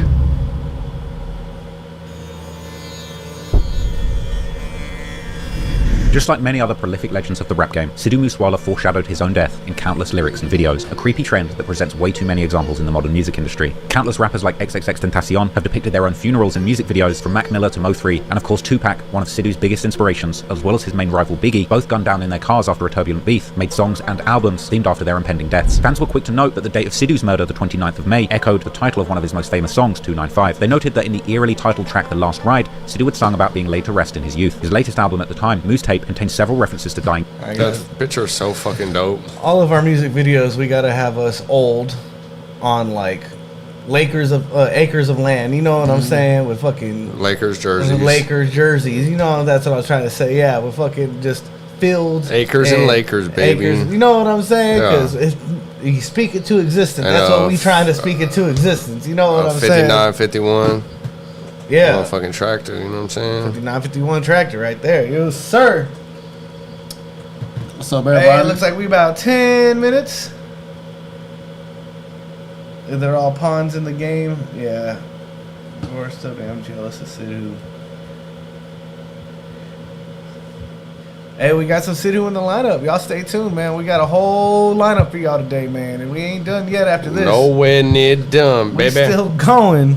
And young, and the constant threat of being gunned down. These seemingly symbolic coincidences and going out in a dramatic shooting added a halo of greatness around Sidhu, cementing his legacy as an icon, just like many of the great artists who sadly lose their lives way too young. Unfortunately, Sidhu will never be able to live out his full potential, but he left behind a legacy that will never be forgotten. Sidhu stood for far more than just fame and fortune. He chose to stand up for his people, protesting against corruption, and even wanted to run in politics to better the life of his neighbours, but he was also bridging the gap between the East and the West. He truly wanted to change his country, perhaps a little too much. Adding that to the fact that he used his music to get mixed up in a gang conflict ultimately made him the target of an act of vengeance, putting an early end to an incredible life full of potential. Perhaps had he not gone head-to-head with the politicians, he might not have lost his protection, and maybe he would have had security to shoot back that day. This situation is much deeper than meets the eye, and it's clear that Sidhu's revolutionary spirit meant that a lot of people wanted him dead, and no matter what, we know from his lyrics that he knew he wasn't going to survive. In the aftermath of Sidhu's death came support and grief from all over the world. Images of Sidhu's body was pictured as people paid their last respects before he was laid to rest. One viral video would even circulate, showing the heartbreaking scene where his parents broke down over the casket, still struggling to process the loss of their beloved son. Sidhu's death touched people you wouldn't have even expected. Even from his long-time perceived enemy in music, Aujla, would be seen crying on social media following the news, later releasing a tribute song. But it wasn't just Indian artists paying their respects to Sidhu. Also, some of the biggest artists in the entire world. Drake would pay respects to Sidhu on his OVO radio show Table for One, as well as wearing a t-shirt reading RIP Sidhu Moosewala, something that was later released to the public for sale. Here in the UK, YouTube sensation KSI would also be seen wearing a t-shirt commemorating Sidhu and honouring his first album PBX1. Afrocan giant and Afrobeats legend Burna Boy would also share his heartbreak after Sidhu passing, as he was seen breaking down on stage while singing RIP Sidhu Moosewala and copying Sidhu's signature thigh slap.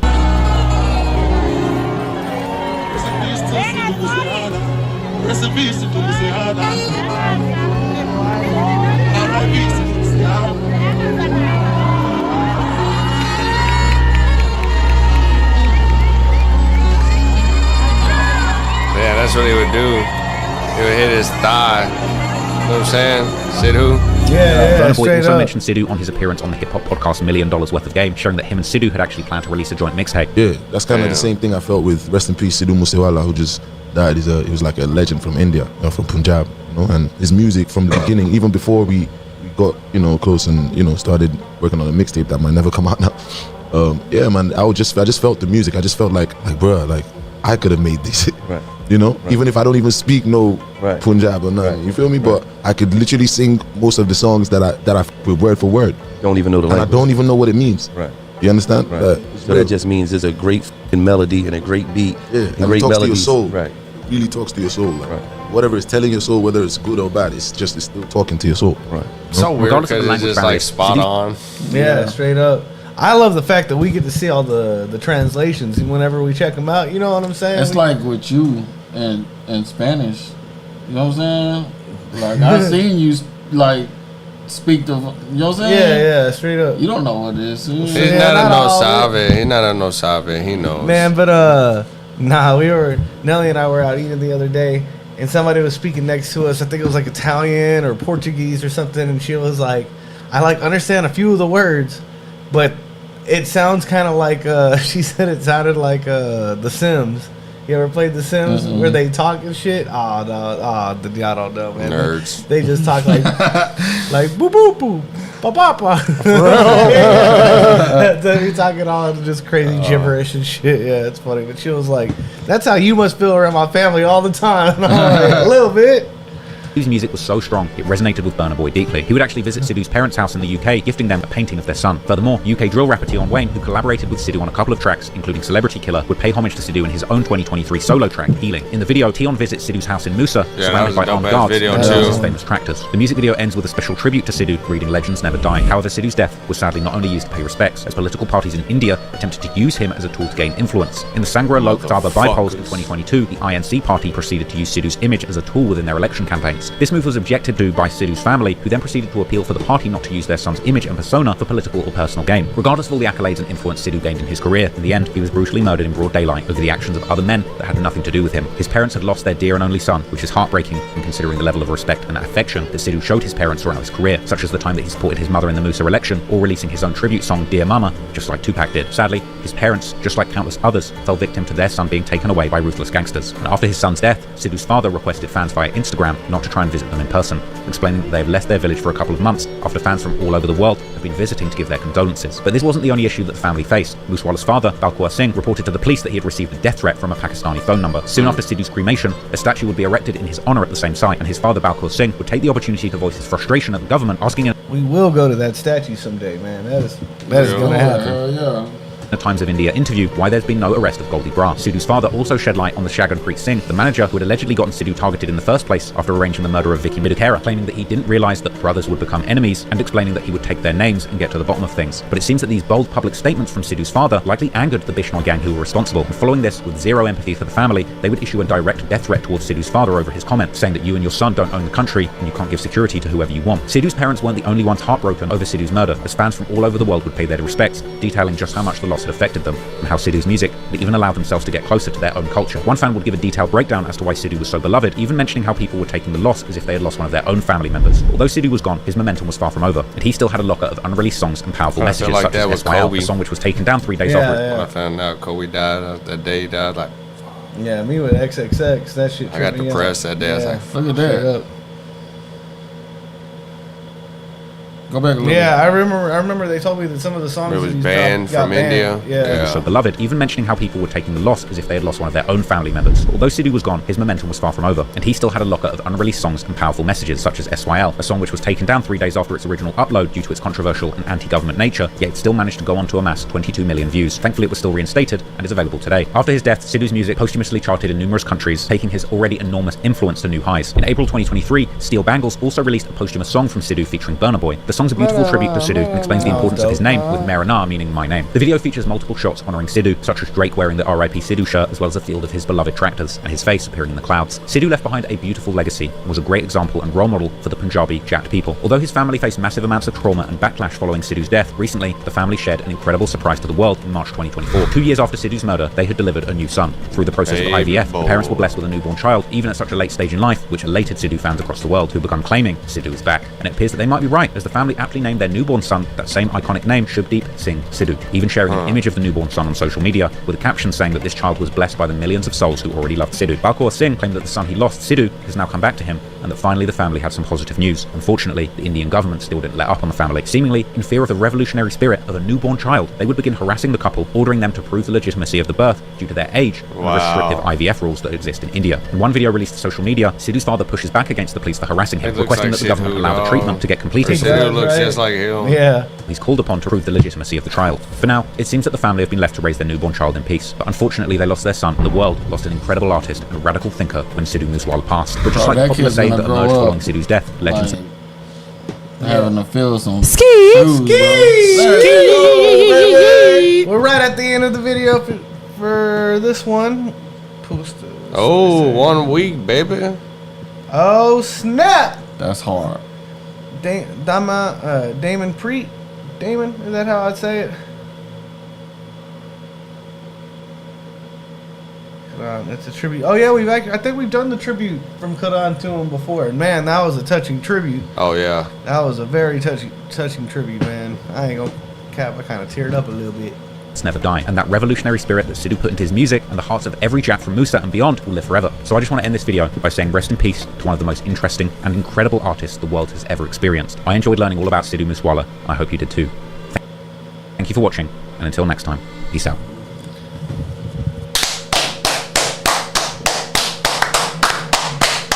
That shit was fire, That bro. was a really well done documentary, man. That was an absolute... That was just crazy, man. Seeing this whole story, seeing the background and everything. I loved it, man. That was dope. I hate how it ended, but I loved it. You know what I'm saying? That shit right there. Most of the best gangster stories ain't like that, bro. Yeah, man. Straight up. I Sidhu mean, look. Moosewala, R.I.P. the legend. Big Meat just came home. Boys in the Hood. Boys in the Hood. Doughboy. Doughboy, you know what I'm saying? Scarface. Yeah. Man, look what happened to I mean, every Whitey Bulger. Every one of them, to be honest. Then set it off. Cleo went out. You know what I'm saying? Man, yeah, she went out like a they could make a movie like that's a movie, bro. Like, you know what I'm saying? Oh yeah. Man, this was dope. Solid documentary. I feel like we've done that. Ginger, but we like to do them all separate so that we could have the titles of them separately. You know what I'm saying? But man, that was absolutely fire. Moose, what is it? The Big Musa. I appreciate you, man. And somebody else. The documentary is done, yes, but it will be up right after or it should be up now. I think you'll be able to see it. Let me see who the other cat who had asked for it. It was... She is Maya. Yeah, get Damon 004. Damon 004. I think it was 007's mentor. Yeah, and look, Damon's right up here, I think, too. Damon Preet Singh, possibly the same person. Maybe not, but both got the same... Both named Damon. You know what I'm saying? Hey, man, we appreciate it. This was great. This was a good one to see. Getting the backstory, it really makes me want to go check out all of his music again. I feel like I want to watch everything. You know what I'm saying? We know where all the beef is, how everything started. You know what I'm saying? Then going into the politics, that was crazy. Said Sidhu has over 70 songs in the vault. Hey, appreciate you staying up with us, Sahaj, Aurora, la la la la Lilu. But yeah, man, we got a lot more reactions tonight. That was just the way we're starting this evening. So y'all stay tuned. It looks like the next one we're gonna be doing is a Nicki Minaj documentary. We appreciate all the love and support. Y'all rock with the vibe. Hit the subscribe. Let us know what you would like to see. We do the $10 to get into the lineup, and after that, it's the highest bidder win. You know what I'm saying? They sent us $120 for this one. The next one, they sent us $100 for 2 documentaries. We about to check those out. Then we got a $30. Well, no, it was a $40 one, 2 $30 ones, a $23 one, 20 and 20, 20. Yeah, shit's going crazy, man. So y'all just let us know what you want to see.